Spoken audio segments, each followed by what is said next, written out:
Welcome to Boring Pastimes, where we explore the quiet, overlooked details of history, the stories that rarely make the headlines, yet shaped the lives of ordinary people.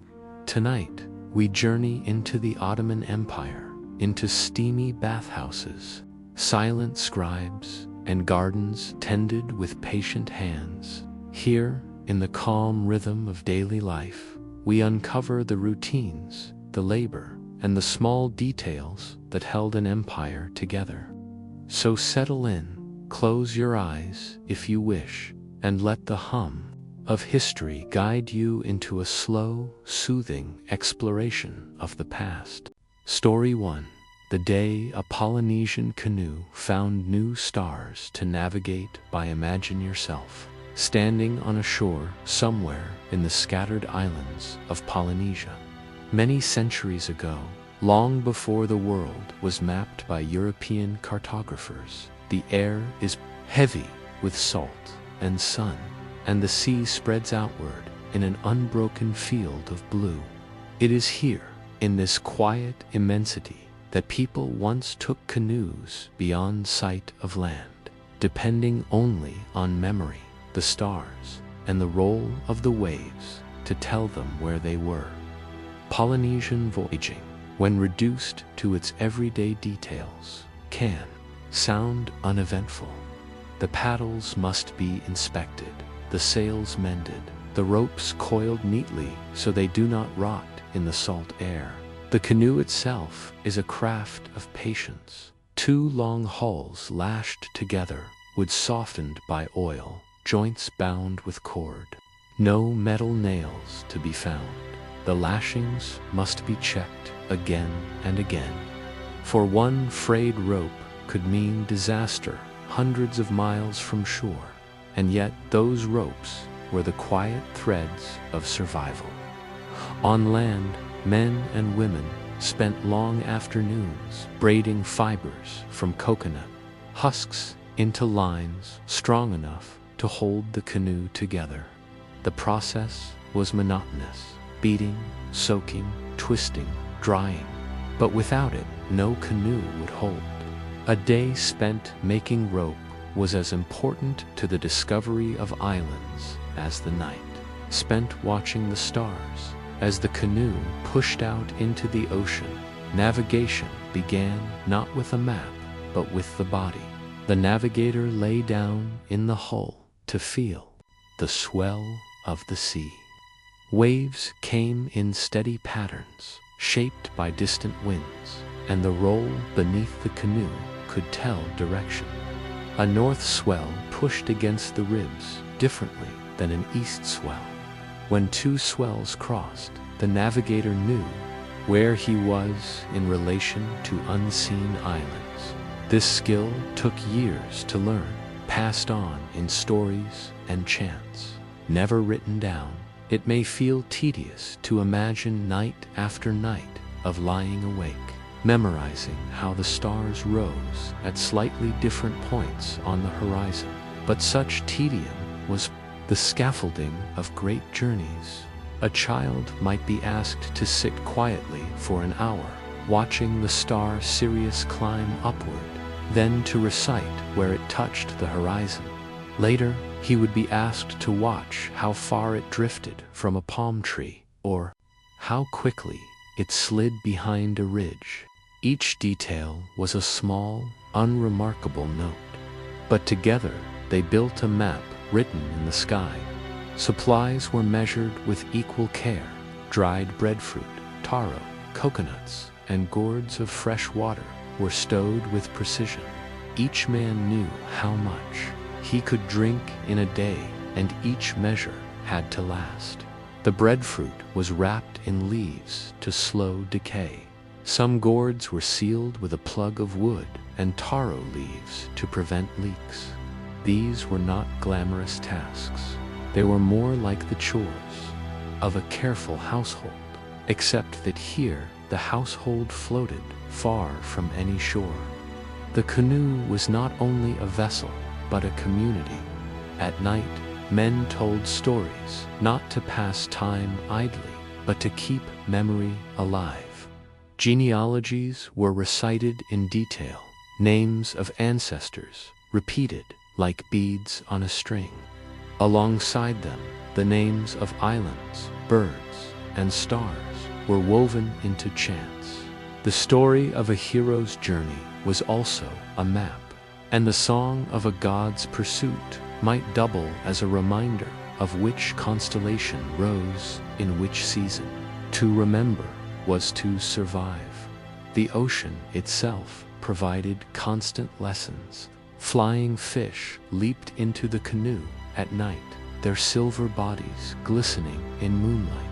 They were gathered not only for food, but as signs. Certain fish swam closer to land, while others drifted in the open sea.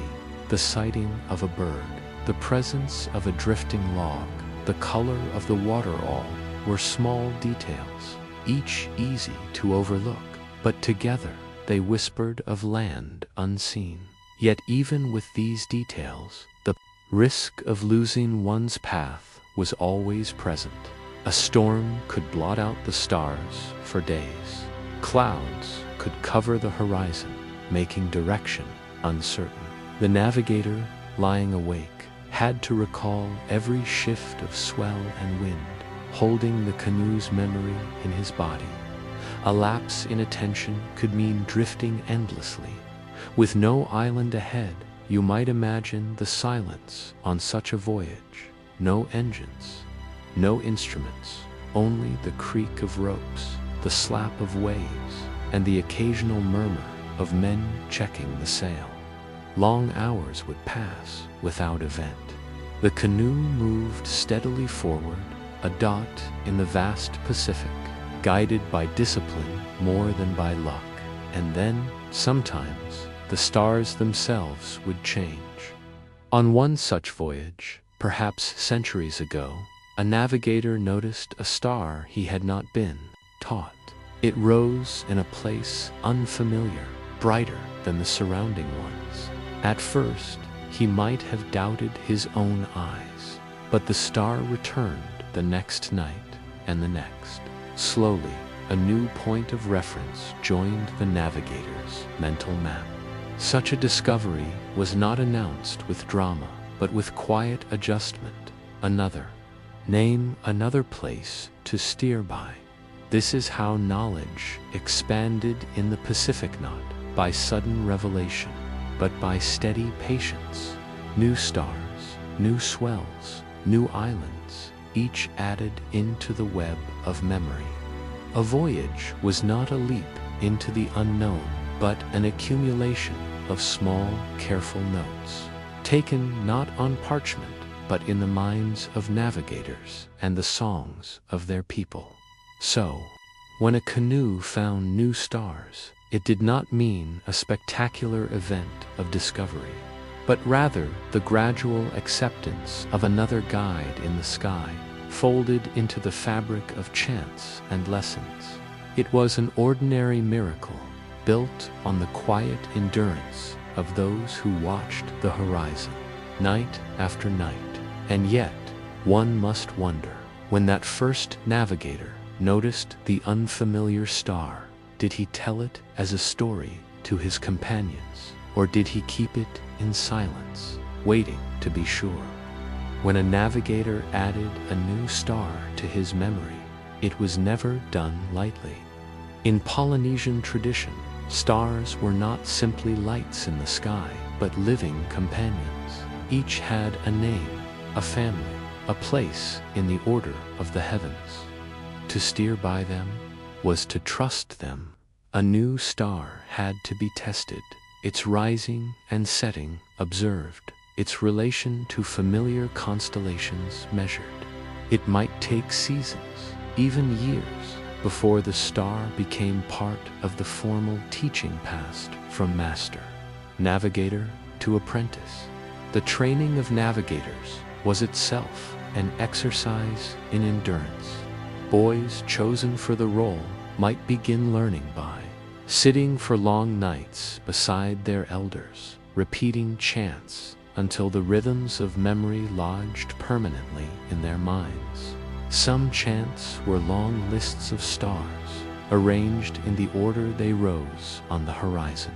Others recalled sequences of islands, each one linked to an ancestor or a myth. In these chants, the world was not divided into abstract directions like north or south. Instead, it was woven together by kinship and story. For example, the rising of a star might be remembered as the canoe of such and such, a chief sails forth, or the spear of a warrior points to the reef.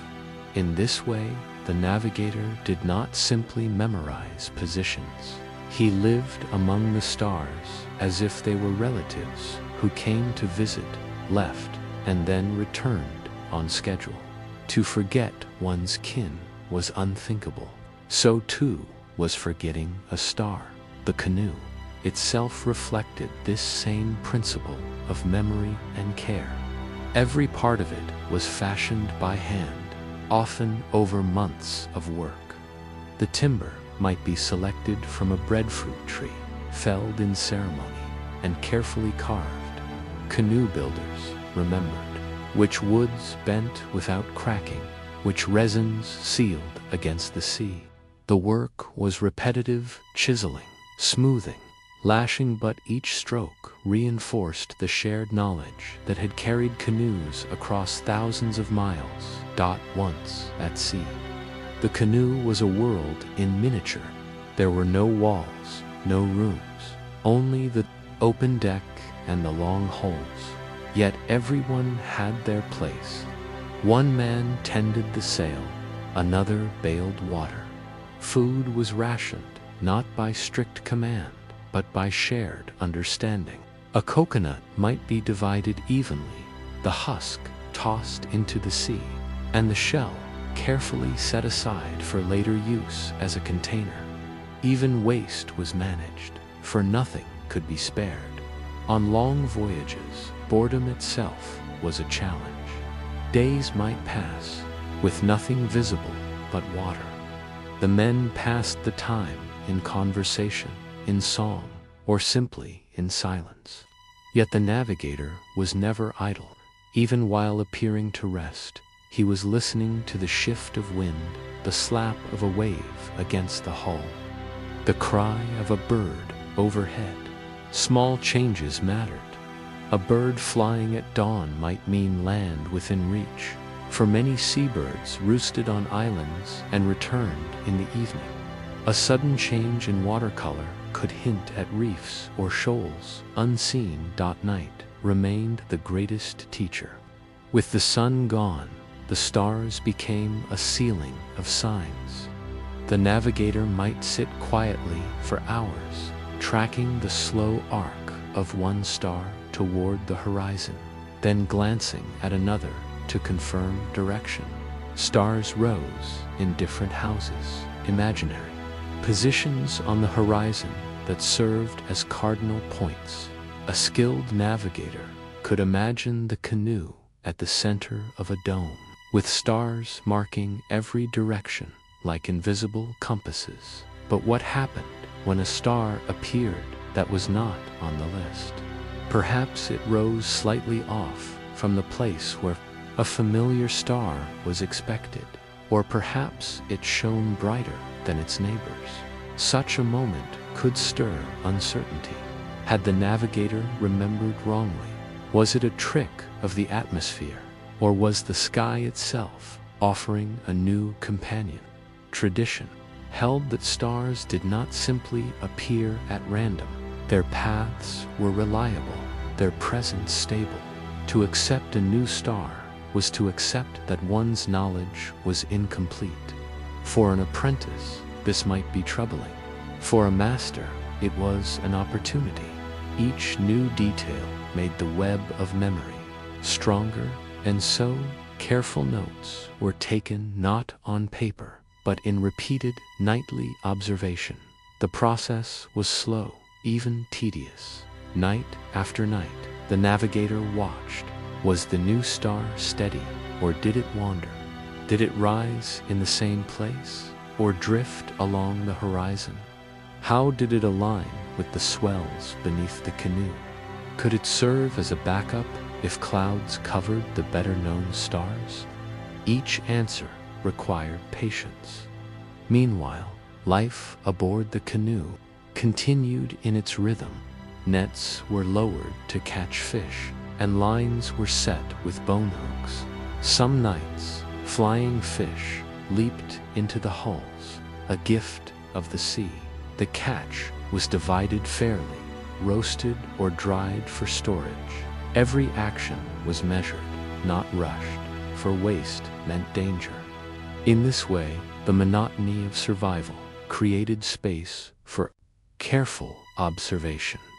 We might think of discovery as dramatic flags planted, shouts of triumph, but for the Polynesian navigator, it was quiet, almost dull.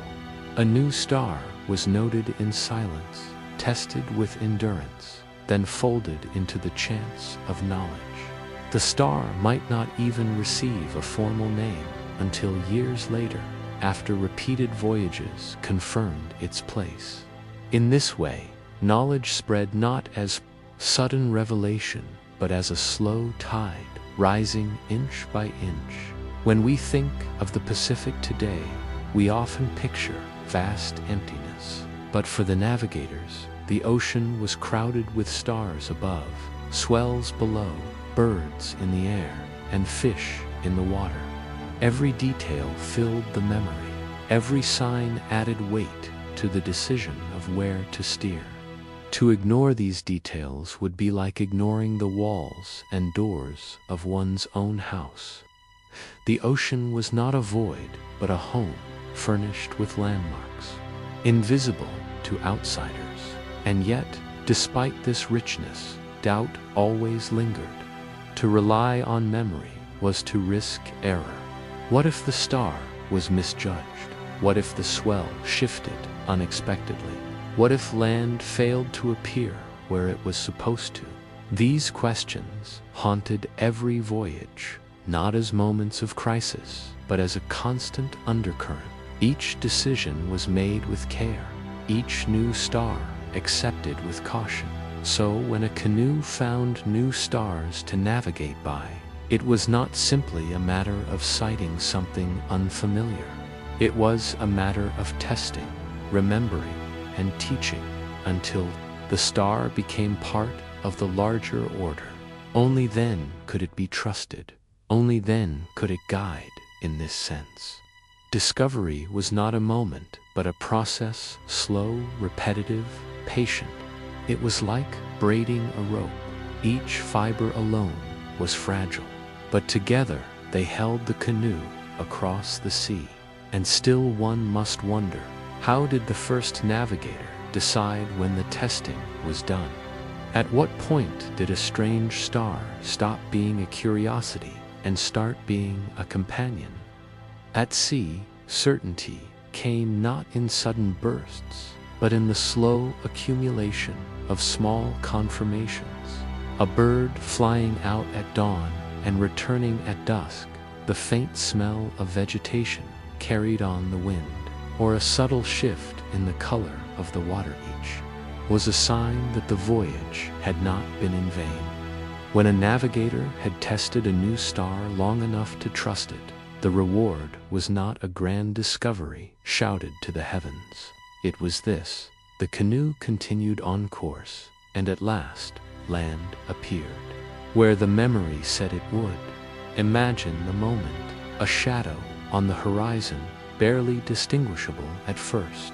The men squint, shielding their eyes from the glare. Hours pass before the outline sharpens into hills or reefs. The relief is palpable but quiet. There is no need for ceremony. Survival itself is recognition enough. The canoe has not been lost. The navigator's memory, supplemented now by a star once unfamiliar, has held true. Such landfalls were not always dramatic. Often, the islands reached were small atolls, strips of sand dotted with coconut palms. They offered fresh water, if lucky, coconuts for food, perhaps seabirds or fish. For the voyagers, these were not new worlds to conquer, but waypoints, markers on the sea's invisible map. Each one expanded the network of knowledge, allowing canoes to move further with greater confidence. The new star, once uncertain, was now linked to this landfall. It could be taught to apprentices as the star that leads to such and such island. Over time, the memory of the voyage merged with story. Perhaps the navigator who first noticed the star would be named in chance, remembered in genealogies, his careful patience folded into tradition. In this way, an individual's quiet observation became a community's shared inheritance. For those who remained on shore, the star's addition to the navigator's lore had consequences as well. It allowed for more reliable voyages of mats, shells, feathers, food, or even people. Marriage alliances depended on the ability to travel between islands. So too did the spread of crops, animals, and tools. What began as a silent note taken on a canoe deck rippled outward into the social and economic fabric of island life. Consider the scale of this achievement. The Pacific is the largest ocean on Earth, dotted with islands separated by thousands of miles. To cross it without metal instruments, without compasses, required a system of knowledge so patient and cumulative that even its small discoveries reshaped entire communities. And yet, this system was built not on sudden innovation, but on the long, uneventful work of memorization, testing, and repetition. The endurance of this knowledge is remarkable. For centuries after European instruments arrived, compasses, sextants, charts, the chants and methods of traditional navigation persisted. In some places, they went underground, practiced quietly when foreign observers dismissed them as superstition. In others, they were preserved openly, integrated into rituals of training that bound communities together. It was not until the 20th century that outsiders began to recognize the depth of this tradition.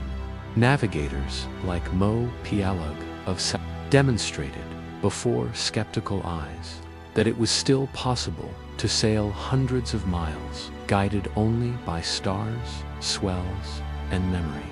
In doing so, they showed that the boring details, the endless chants, the nightly observations, the division of coconuts, the careful braiding of rope were, in fact, the foundation of one of humanity's greatest seafaring achievements. And so, when we speak of the day a Polynesian canoe found new stars to navigate by, we must imagine not a single dramatic moment, but a slow unfolding. Night after night, an unfamiliar light rose on the horizon. A navigator, patient and cautious, watched it. He tested it against swells and currents. He held it in memory until landfall confirmed its usefulness. Only then did it join the constellation of trusted guides. This process, humble and methodical, was repeated countless times across centuries. Each new star added, each island linked, each chant refined.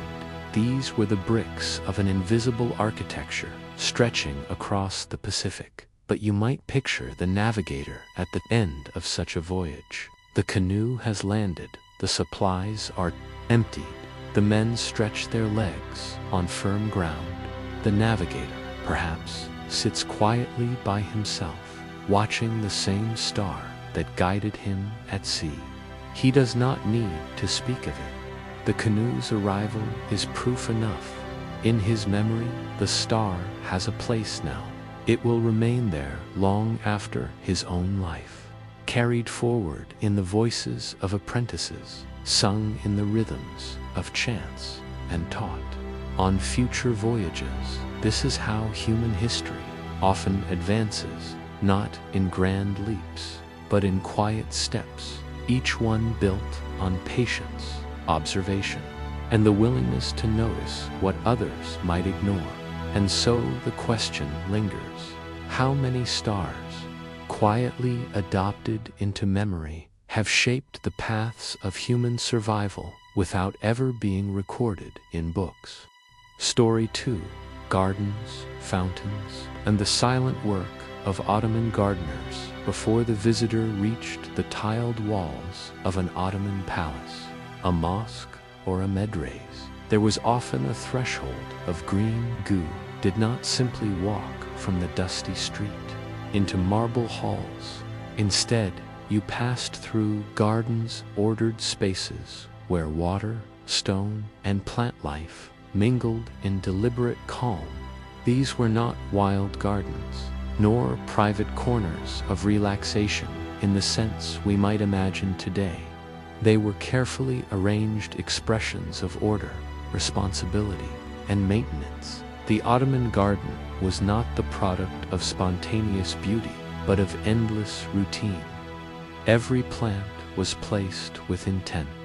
Roses had their beds. Cypresses were lined in rows. Fountains were centered so that their trickling water echoed evenly between stone walls. Pathways were swept clear of leaves, gravel raked smooth.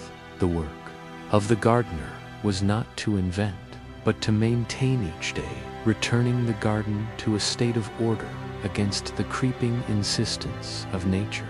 Entering through the gate, the visitor might hear first the sound of water. Fountains, channels, and pools were not ornamental alone.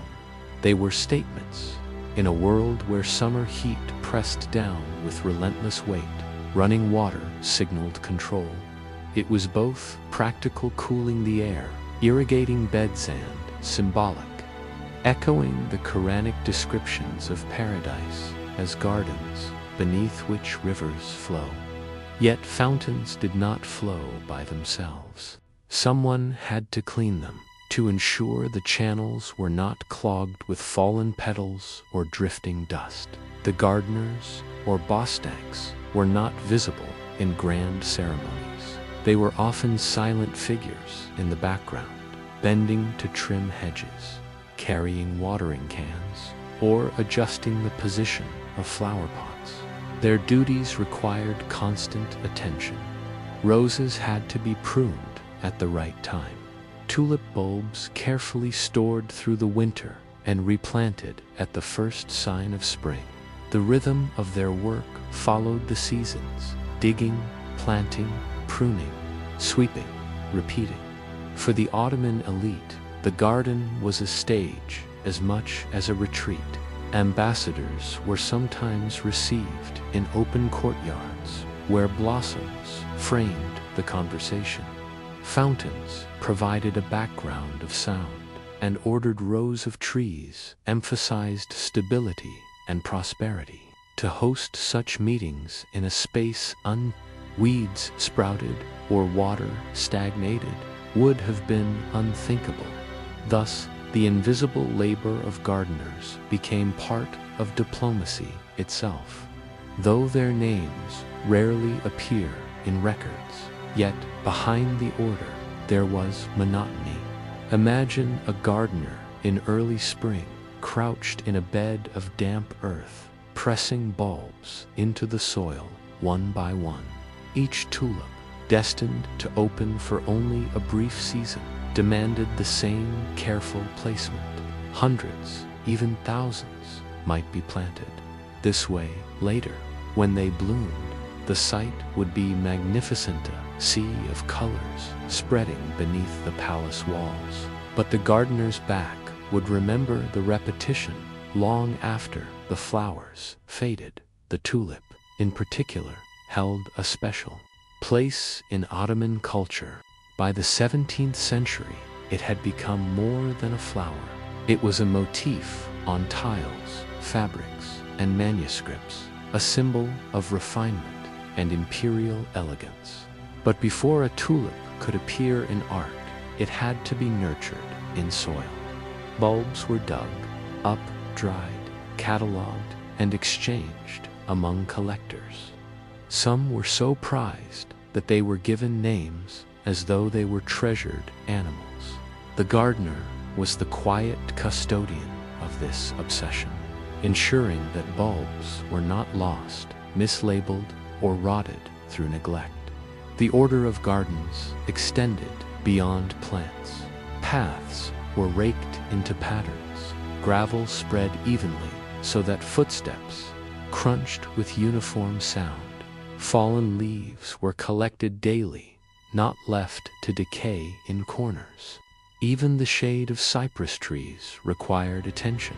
Branches trimmed to maintain shape, trunks whitewashed to protect against insects. Each detail, however small, added up to the impression of serene perfection.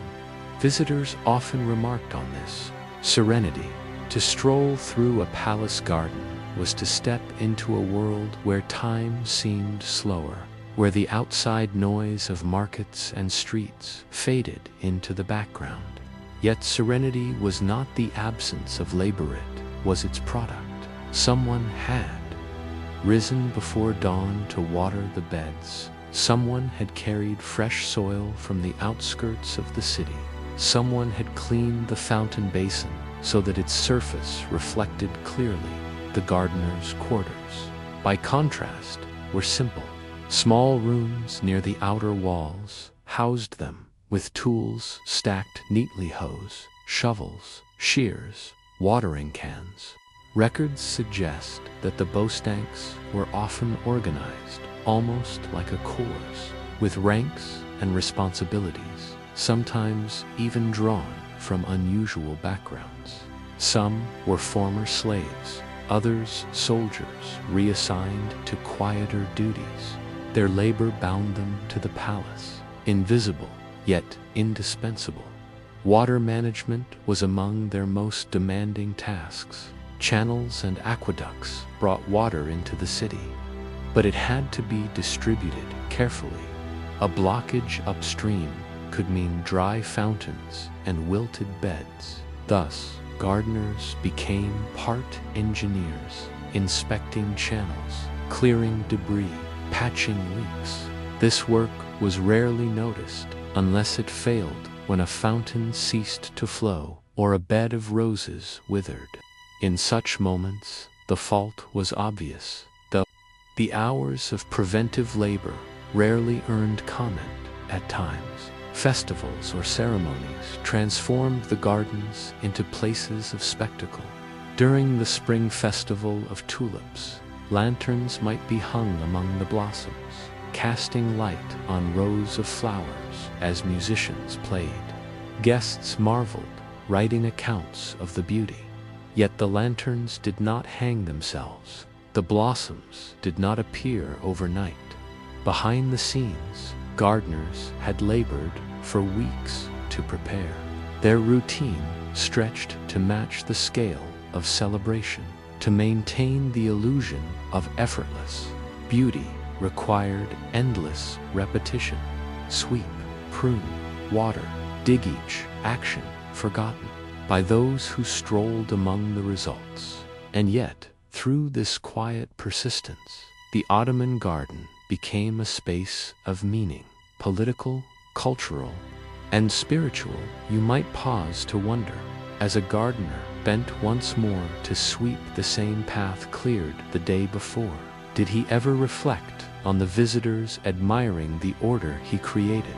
Did he consider whether they saw the labor in the beauty or only the beauty itself? Once inside the palace grounds, the garden revealed itself as more than a place of greenery. It was a machine of appearances, calibrated through countless small tasks. Every tree, flower, and fountain had a role to play in reflecting imperial order. But machines require constant maintenance, and for the Ottoman garden, this fell upon the shoulders of the bostanks. Their work was seasonal, and the seasons themselves carried a script. Winter meant digging up tulip bulbs, wrapping them in cloth or straw, and storing them in cool, dry rooms. Frost had to be kept away, moisture carefully balanced. The failure of a single batch meant a broken display in spring.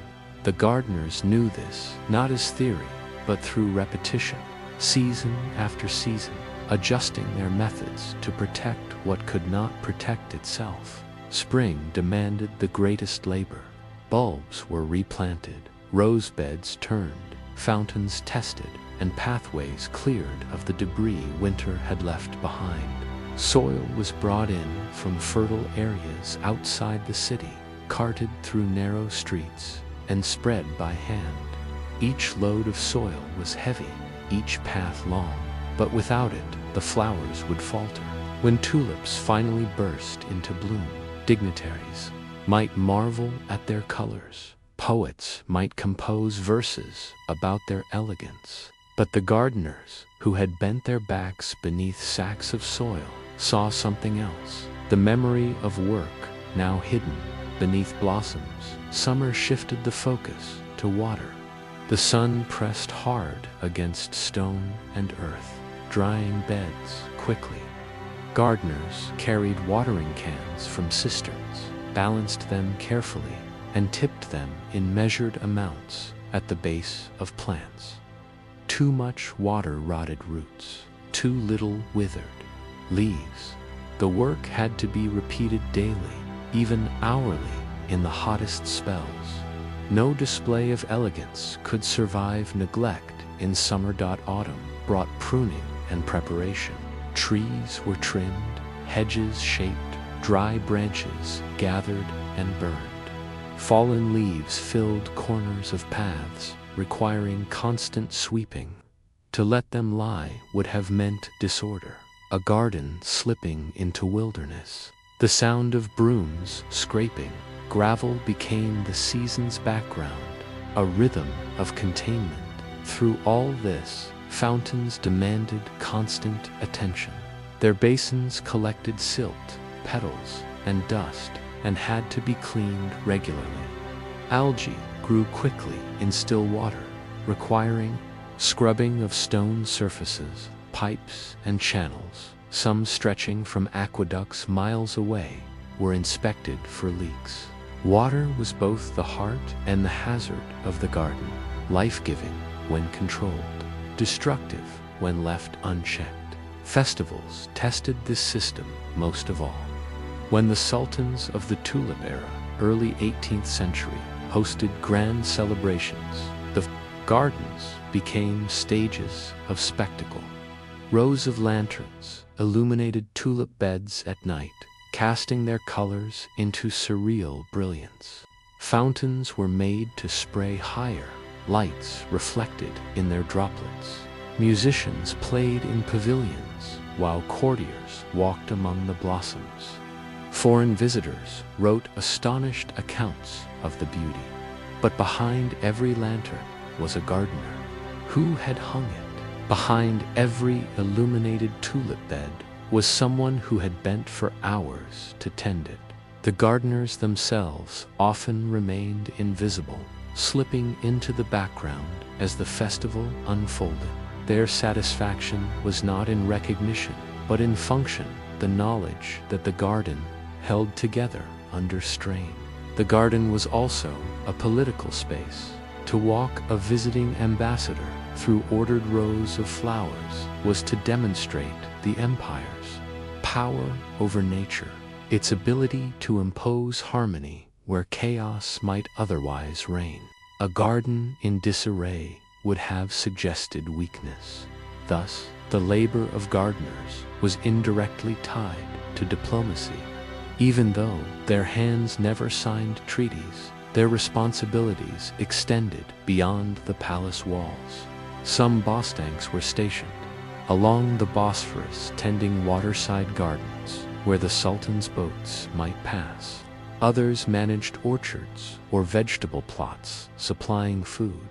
Records show that bostanks could even serve as guards or messengers when needed, their cores functioning like a flexible workforce of the palace. The garden was their center, but their duties radiated outward. Life for the gardeners themselves was modest. They lived in small barracks near the grounds, often rising before dawn to begin work in cooler hours. Meals were simple bread, cheese, olives, sometimes soup. Their tools were plain but carefully kept: shears sharpened, brooms repaired, watering cans patched. The discipline of the garden extended into their own lives, shaped by routine and repetition. Even the act of sweeping, perhaps the most monotonous task, carried symbolic weight. A path cleared of dust and leaves was not only easier to walk, it was a visible statement of order.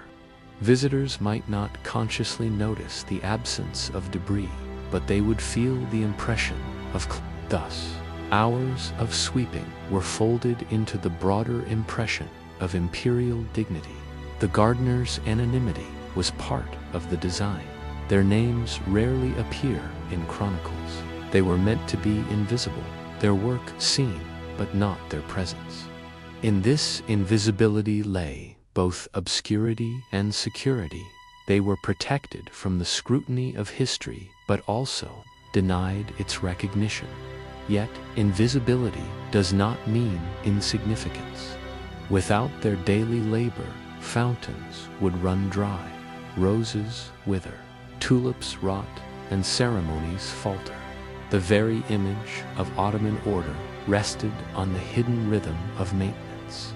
Each sweep of a broom, each pruning cut, each careful watering was a stitch in the fabric of imperial presentation. And so one might pause to wonder, when a diplomat walked through a blooming courtyard, marveling at the Sultan's wealth and power, did he realize that the true guardians of that impression were men who rose before dawn with brooms and watering cans?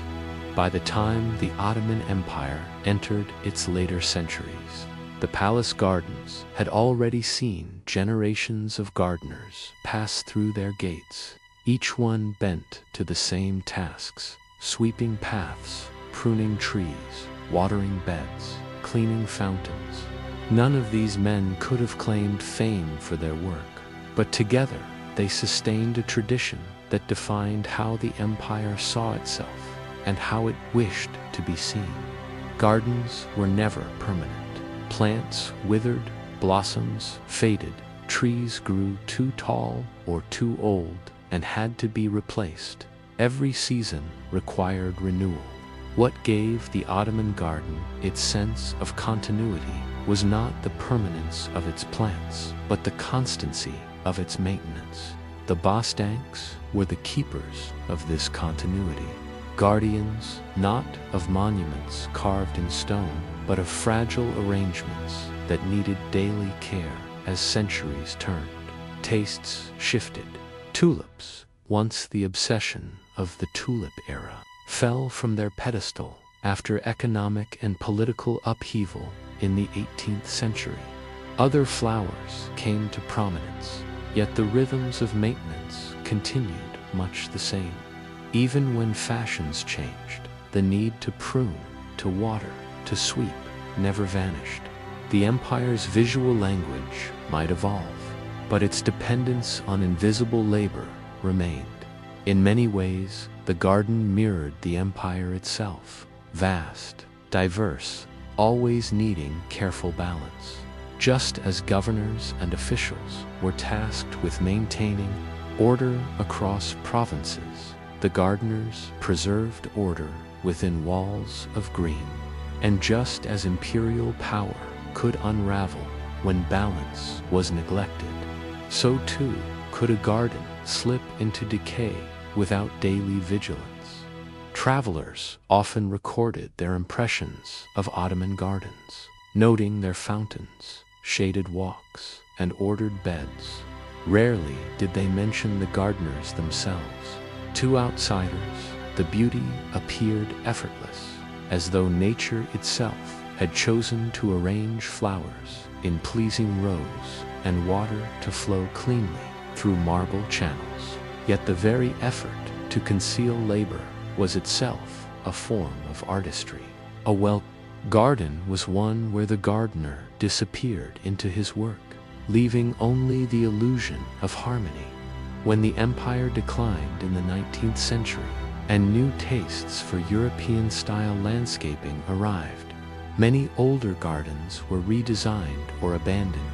The formal tulip beds gave way to lawns and imported ornamentals. Palaces, such as Dolmabach, built in a European style, featured gardens that blended Ottoman tradition with foreign influences.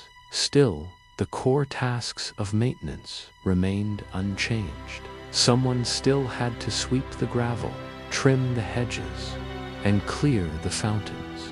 Even as political power shifted, the gardener's rhythm endured.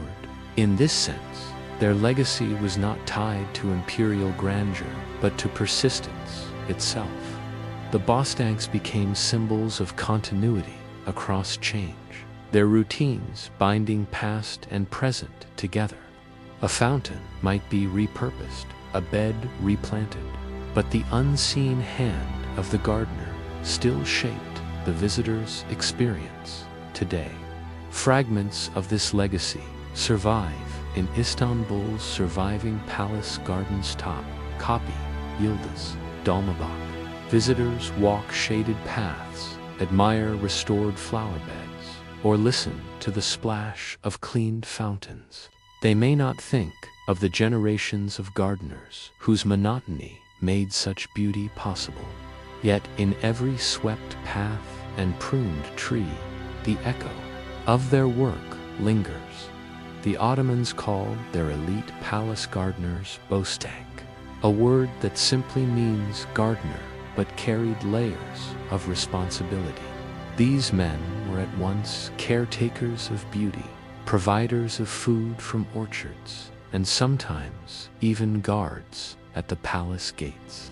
Their corps, numbering in the thousands at its peak, blended horticulture with service and discipline.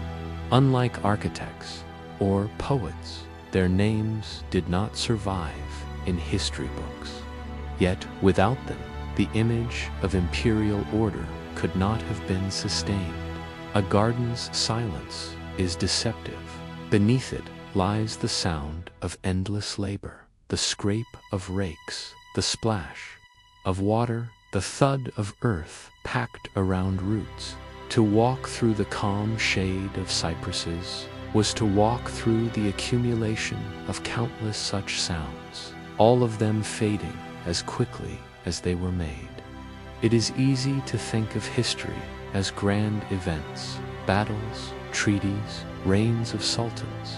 Yet the Ottoman garden reminds us that history is also the record of maintenance. Empires do not endure on triumphs alone. They endure on daily routines, on the sweeping of paths, on the watering of roots. The Bostanks embodied this truth, their lives devoted not to singular moments, but to repetitions without end. And so one may reflect, when we admire the elegance of a restored Ottoman garden today, are we seeing the artistry of design, or the invisible persistence of generations who bent to sweep leaves that fell again the very next day? Story 3. Invisible Hands, Ottoman Women, and the Hidden Work of Daily Life. If you imagine walking through an Ottoman neighborhood in the 16th or 17th century, you would not first see sultans or viziers, nor even the Bostanks who swept palace gardens. Instead, you would likely notice ordinary houses, wooden facades with latticed windows, clay ovens smoking gently in courtyards, and voices from inside that guided the daily rhythm. Behind those lattice and within those courtyards lived the women whose labor made Ottoman society function. Their work rarely appeared in official records, yet without them, the empire's daily life would have faltered. Women's contributions were most visible within the household. Economy. Every home, whether a modest artisan's dwelling or a sprawling mansion, demanded constant upkeep. Meals had to be prepared, clothes washed, children raised, animals tended, and supplies managed. Unlike in the palaces, where armies of servants divided tasks, in most homes, these responsibilities fell upon women, who orchestrated them with quiet persistence. Textile production formed one of the most important aspects of this unseen labor. Spinning, weaving, and sewing were not just domestic tasks. They connected households to wider economic networks. Women produced cloth for their families, repaired garments, and embroidered linens. In villages, they spun wool or flax into yarn, while in cities, some women worked collectively in workshops or as outworkers for larger enterprises. Even in the humblest homes, the whir of a spindle or the rhythm of a loom could often be heard in the evening hours. Cloth was wealth in tangible form, and the ability to produce it at home gave families security against uncertainty. Food preparation, too, went far beyond simple cooking. Bread, the staple of Ottoman diets, required careful management of flour, yeast, and ovens. Women often rose before dawn to knead dough, stoke fires, and bake loaves, ensuring that households had sustenance for the day. In rural areas, they dried fruits, pressed oil, and stored grains, creating reserves to survive lean months. Pickling vegetables, making yogurt, and fermenting beverages were common practices that extended food's life.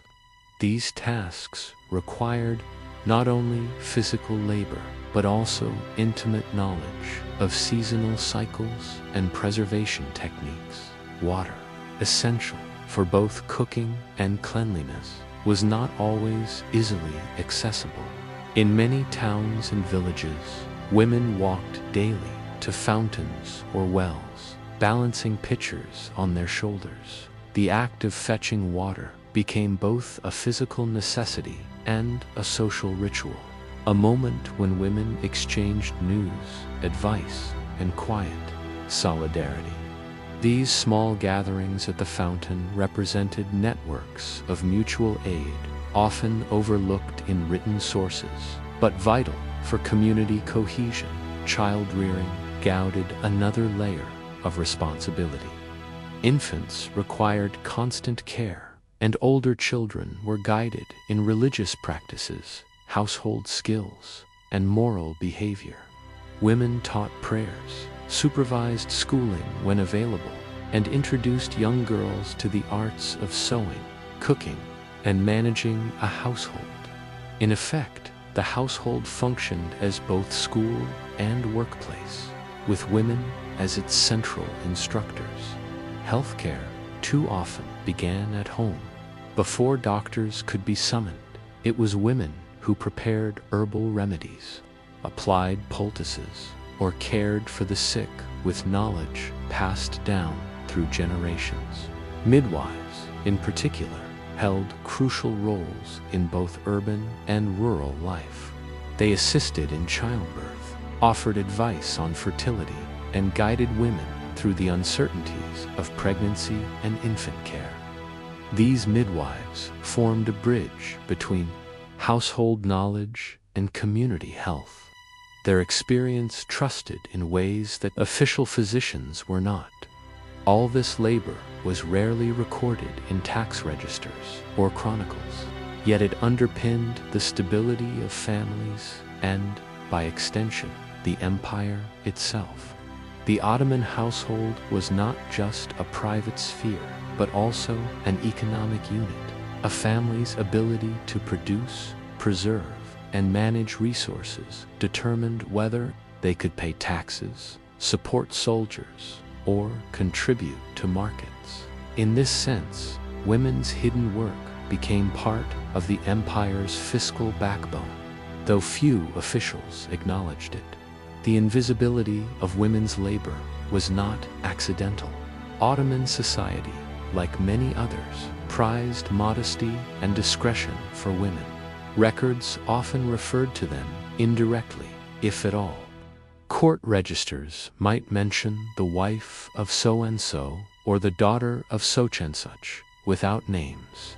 Yet, in the very gaps of the archive, one can sense the extent of their contributions.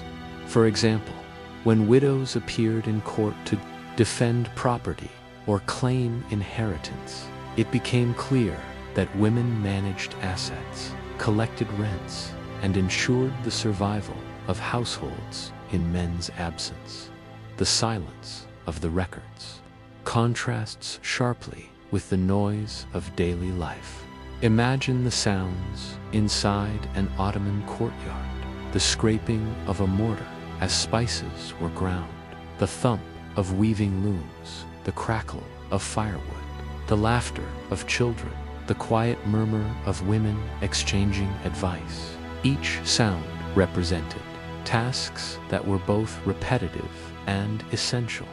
Without these daily repetitions, life would quickly unravel. And so, if we think of empire as palaces and campaigns, we miss its true foundation. The empire rested on kitchens and looms, on courtyards and wells. It rested on hands that worked without fanfare, hands that spun thread, kneaded dough, soothed children, and fetched water. To understand the Ottoman world is to notice these invisible hands, shaping life in ways too ordinary to record, but too vital to ignore. Yet this picture remains incomplete. We have glimpsed the household labor that sustained daily life, but how? Did women's work connect outward into markets, guilds, and communities? To what extent did these invisible hands stretch beyond the courtyard walls and leave traces in public life? The household was the nucleus of Ottoman women's labor, but its walls were not the boundary of their influence. The Ottoman economy, like the Ottoman home, thrived on webs of connection. Markets bustled, workshops hummed, caravans arrived with goods, and neighborhood ties bound people together. Though written sources often underplay women's visibility, their presence was embedded everywhere, from the most modest village market to the heart of Istanbul's bazaars. If you follow a woman stepping out of her wooden-fronted house in a 17th century Istanbul neighborhood, you might see her carrying a basket to the market. What looks like a simple errand connects her to networks of bakers, butchers, fruit sellers, and traders. Here, women were not only buyers, but often sellers themselves. Some sold surplus produce from gardens, others hawked milk or eggs, and some offered textiles or prepared food. These small exchanges, often overlooked, tied household labor to the urban economy. Court records reveal women engaged in business more formally. Women invested in shops, lent money, or managed WAQF endowments, charitable foundations. Widows frequently appeared in court, defending their rights to rental income or workshop shares. Contrary to the assumption of complete domestic seclusion, these documents show women as property holders, creditors, and sometimes employers. They were not necessarily numerous in guild hierarchies, but their financial presence rippled beneath the surface. In textile production, especially, women's hands reached far beyond their homes. Rural households often supplied spun yarn to urban workshops, where male artisans wove it into cloth for sale. In turn, women sometimes embroidered finished textiles, adding detail for wealthier clients.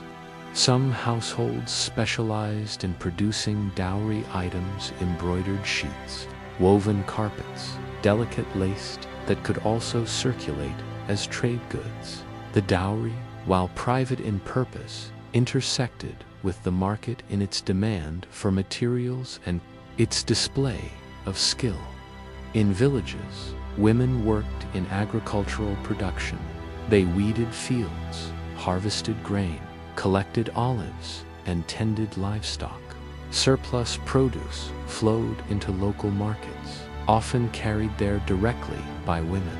A jar of yogurt, a bundle of herbs, or a basket of figs might be their contribution to the steady trickle of goods that kept markets alive. While elite chroniclers rarely mentioned such commerce, it provided resilience in times of scarcity. Beyond markets, community networks amplified women's influence. Neighborhoods, or were held together by webs of obligation and care. Women played central roles in these informal systems. They visited the sick, organized meals for funerals, or shared childcare. A neighbor's courtyard could easily become an extension of one's own, blurring lines between private and public. Such cooperation helped households survive the unpredictable rhythms of harvests, epidemics, or sudden loss.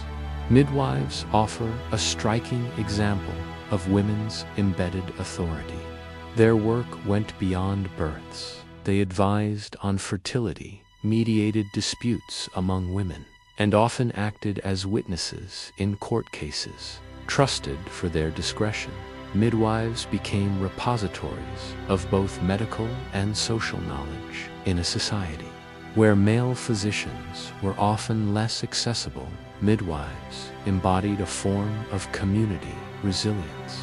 Though their names rarely appear in chronicles, even charitable life bore women's fingerprints. Wealthy women established wakfes, funding fountains, schools, and soup kitchens. These endowments required management. Income from properties supported public services. The records of such waqfs preserve women's names more clearly than most sources.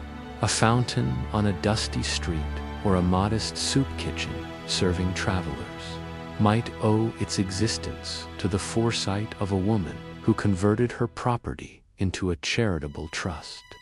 These acts reveal women as public benefactors, their contributions woven into the fabric of daily urban survival. We also see women in legal disputes, another window into their community presence. Court records show them suing for unpaid debts, negotiating property divisions, or defending inheritances. Sometimes they appeared as witnesses. In these interactions, women asserted rights and secured livelihoods. Their presence in court demonstrates not only their economic roles, but also their recognition as legal actors within the system. While seclusion ideals were voiced by moralists and preachers, the reality of life in Ottoman cities and villages required flexibility. Women balanced domestic duties with external responsibilities. Their presence in markets, workshops, and courts shows how permeable the supposed boundary of the home was to maintain survival. Households relied on women's ability to navigate between private and public spaces. Consider the sensory details of a market day.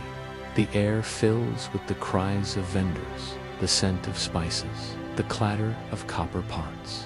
Amid this din, women negotiate prices, trade surplus goods, or quietly lend coins to trusted neighbors. Their participation is woven into the rhythm, so ordinary as to escape notice, yet so essential that the market could not function without it. Still, much remains hidden. For every woman named in court or recorded as a benefactor, countless others never entered the written record.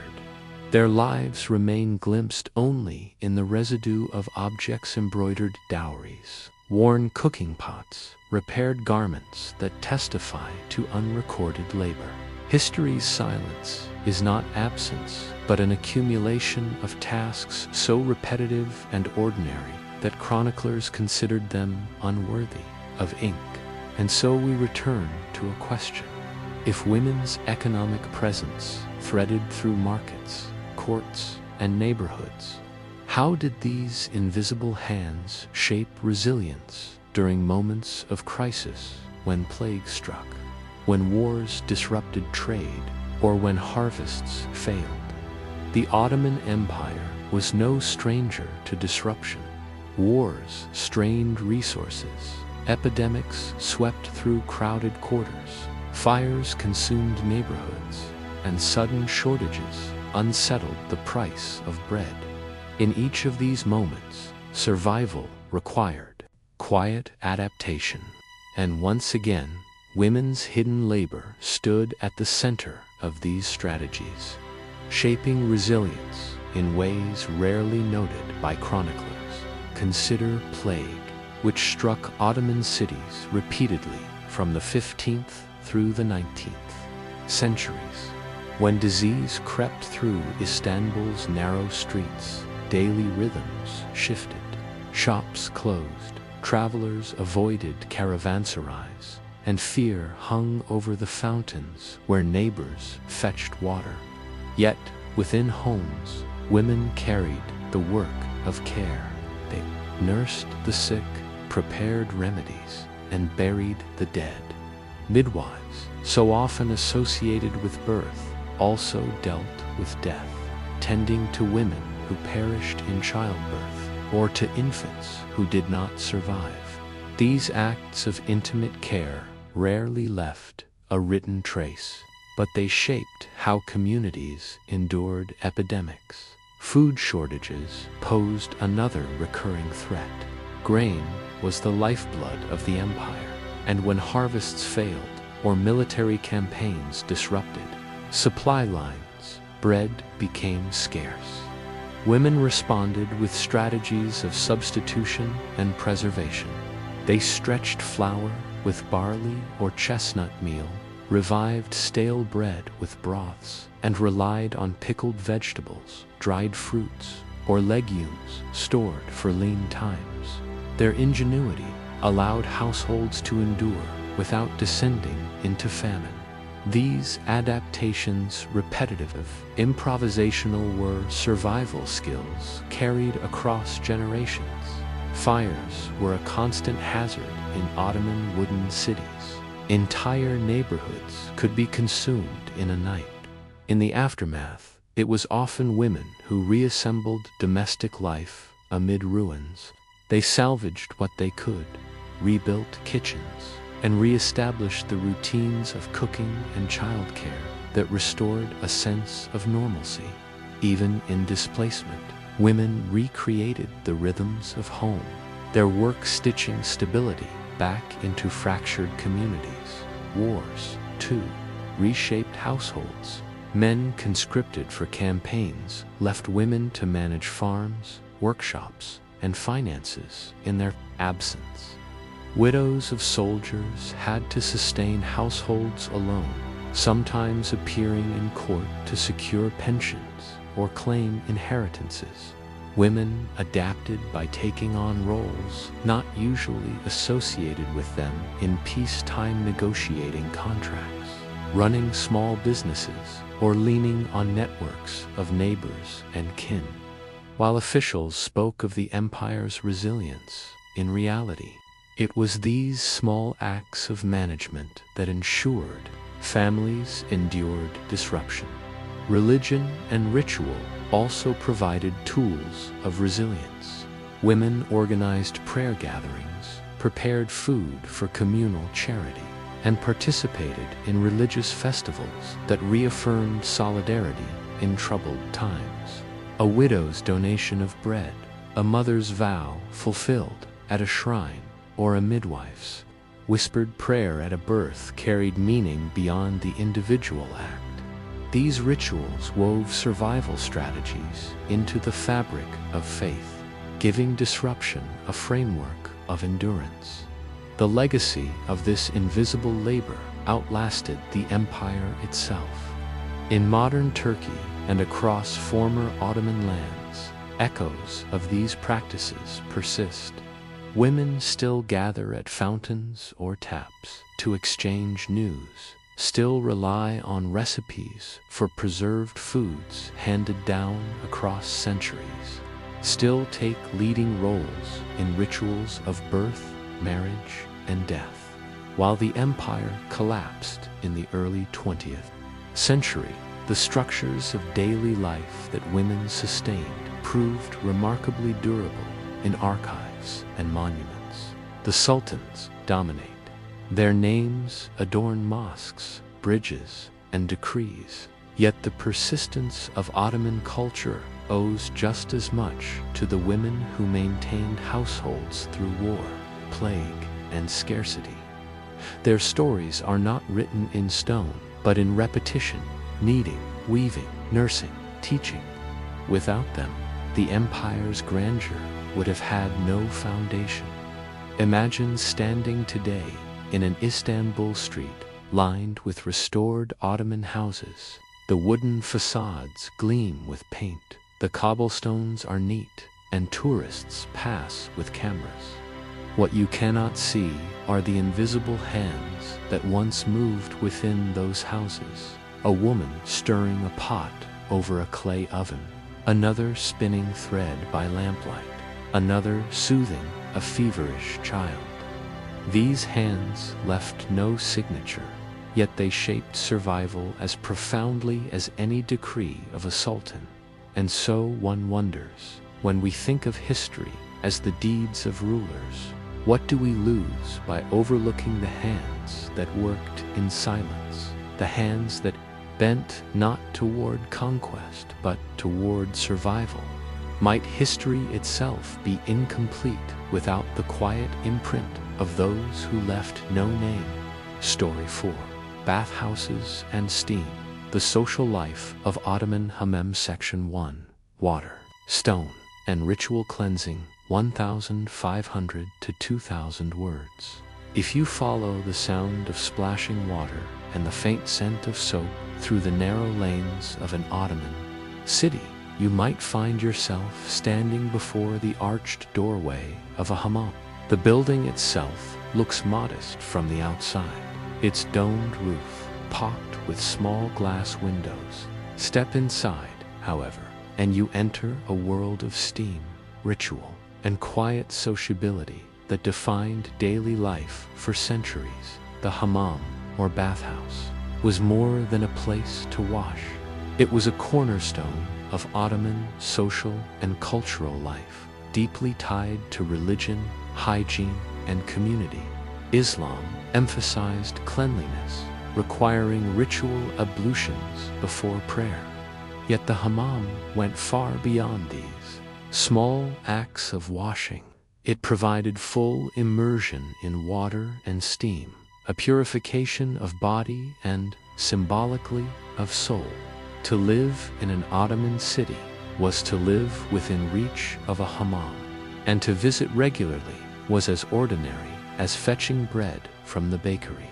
The structure of the hammam reflected its purpose.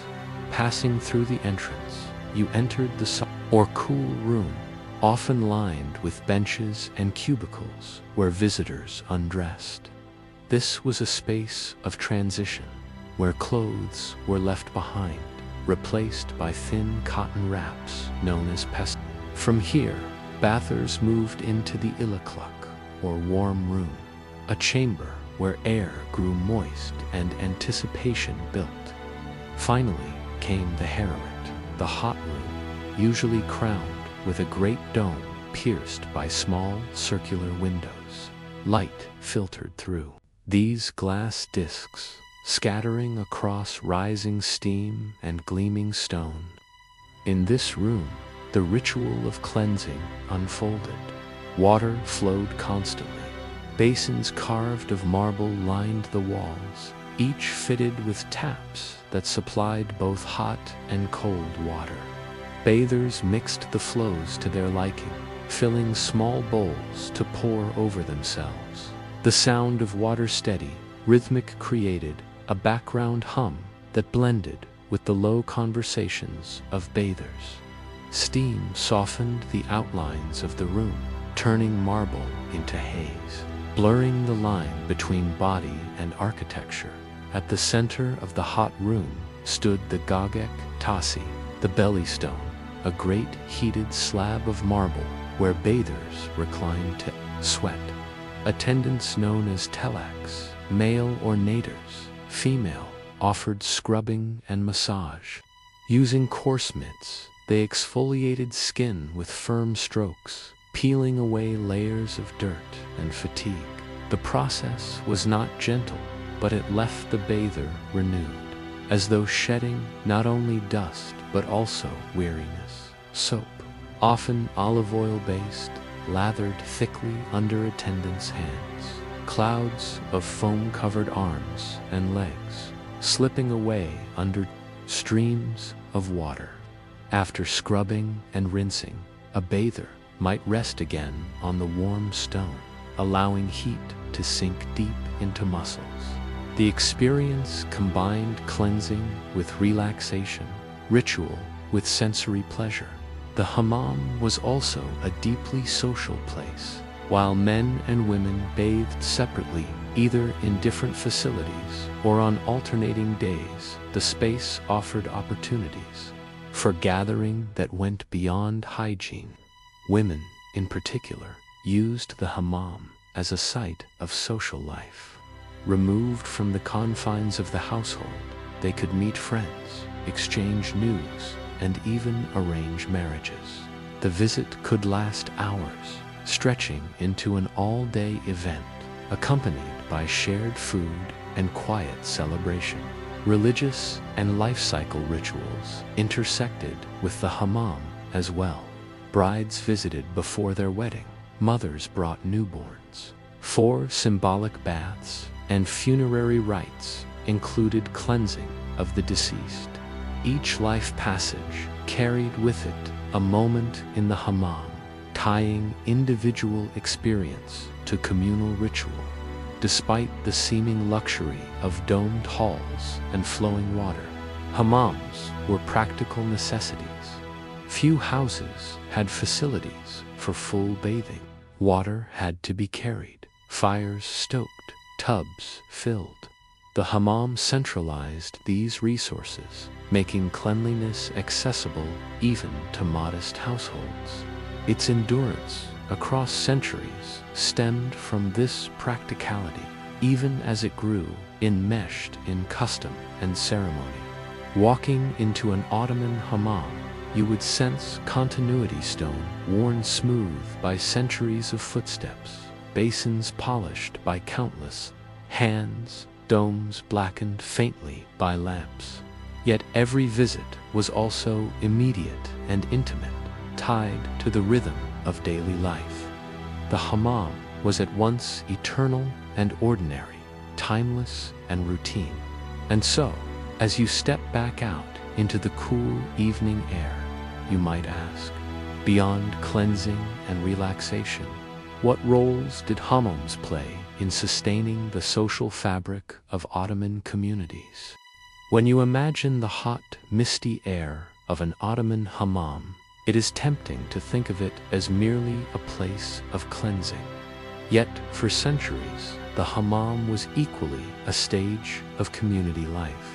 It was one of the rare spaces where different threads of Ottoman society wove together, where conversations mingled as easily as steam, and where the hidden economies of labor and service underpinned what seemed like effortless ritual. For women especially, the hammam was a site of social freedom.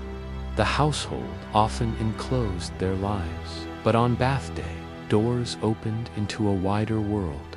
Women arrived in groups, mothers with daughters, friends from the same neighborhood, or relatives from extended families, wrapped in pestimals and carrying bundles of soaps, oils, and combs, they transformed the hammam into a place of chatter, laughter, and exchange. It was not unusual for women to spend half a day, even longer, within its walls. Conversations flowed as steadily as water from the marble taps. Women shared news of births, marriages, and illnesses. They exchanged advice about remedies, recipes, or fabrics sold in the bazaar. They gossiped about neighbors, compared dowries, and sometimes even discussed politics, though in muted tones, carried in whispers that blended with the sound of pouring bowls. For younger women, the hammam could serve as an informal marriage market. Elders discreetly observed bridestubi, noting beauty, health, and demeanor. Proposals often followed, conversations begun in the steamy chambers of the bathhouse. Special occasions magnified the hammam's social role. A bride's pre-wedding bath, the Galen Hammami, was an event in itself. Relatives and friends gathered, sometimes with music, food, and celebratory rituals. The bride, adorned with henna and accompanied by song, symbolically entered a new phase of life, cleansed and prepared. Similarly, the hammam hosted celebrations for births, where mothers and newborns were bathed in ritual acts that intertwined hygiene with blessings. These moments were as much about affirming community ties as about the individual event. Men's hammams also carried social weight, though in different ways.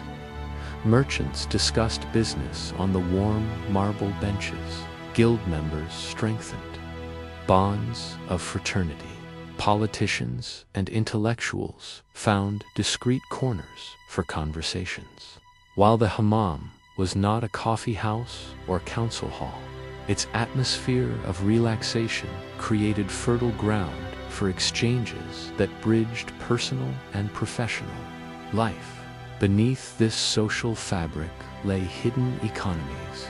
Hammams required constant labor to function smoothly.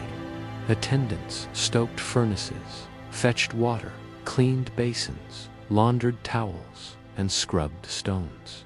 The telaks and naders, skilled in massage and exfoliation, offered services that went beyond cleansing.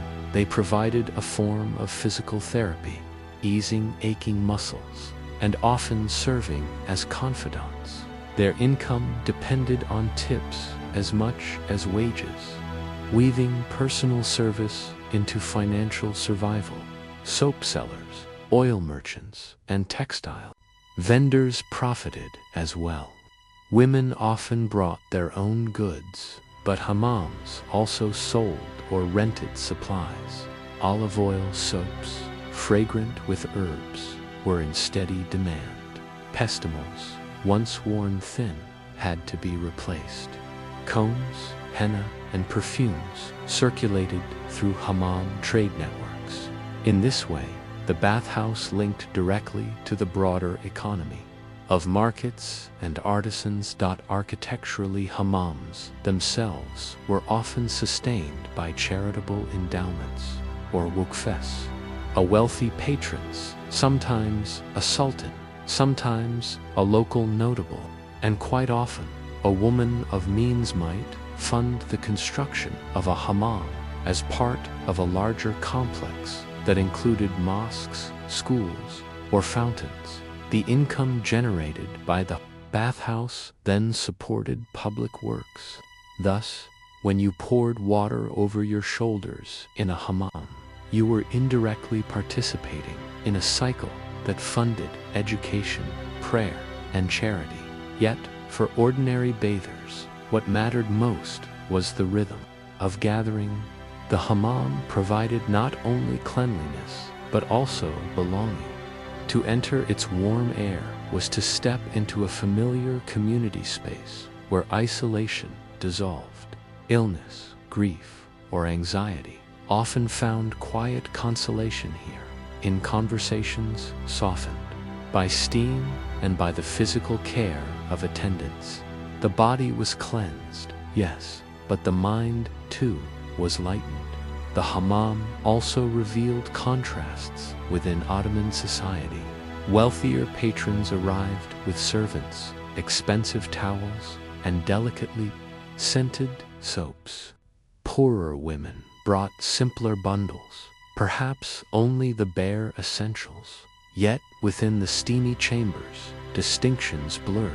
Steam equalized appearances, and nakedness stripped away much of visible status.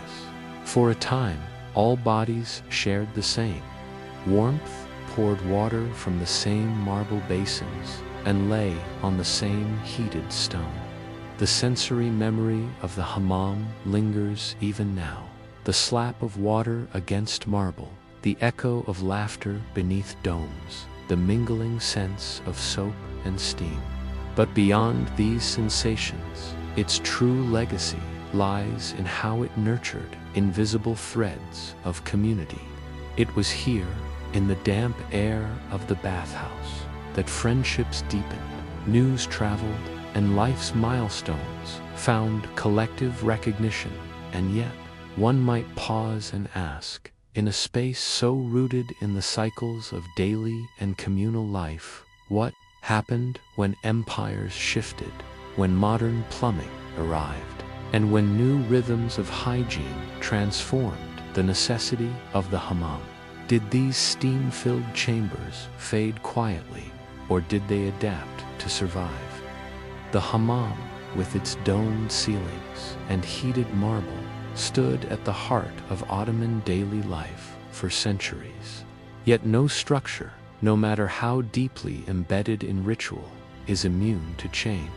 The hammam's decline did not come abruptly, but unfolded slowly, as modern plumbing altered social rhythms and new cultural habits reshaped the necessity of shared bathing.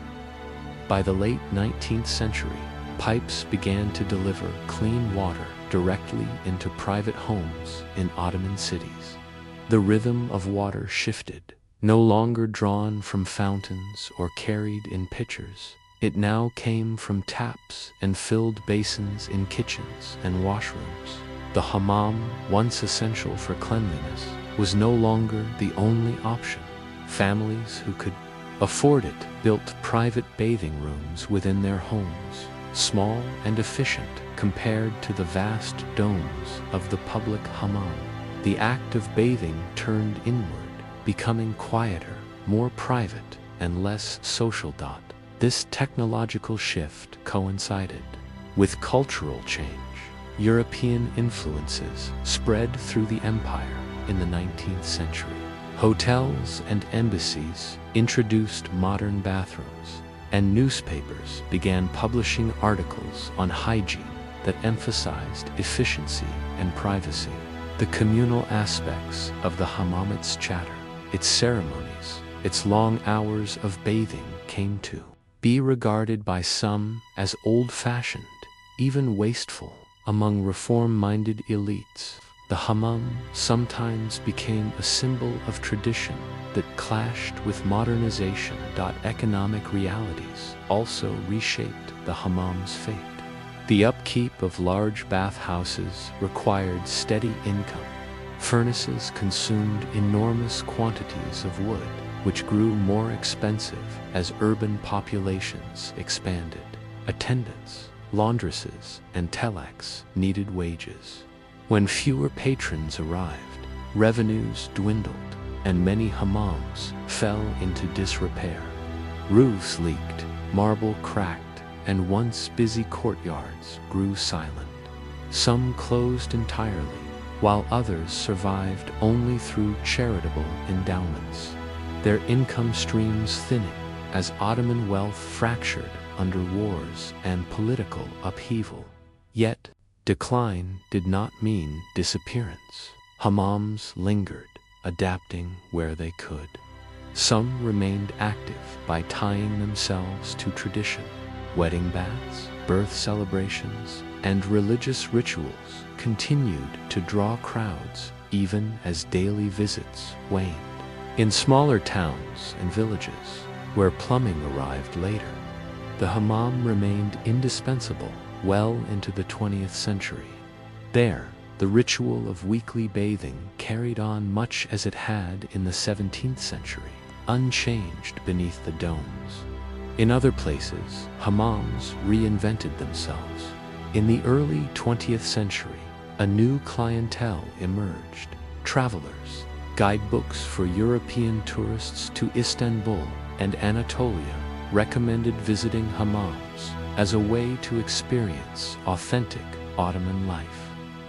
What had once been a purely functional site became, for some, a cultural spectacle.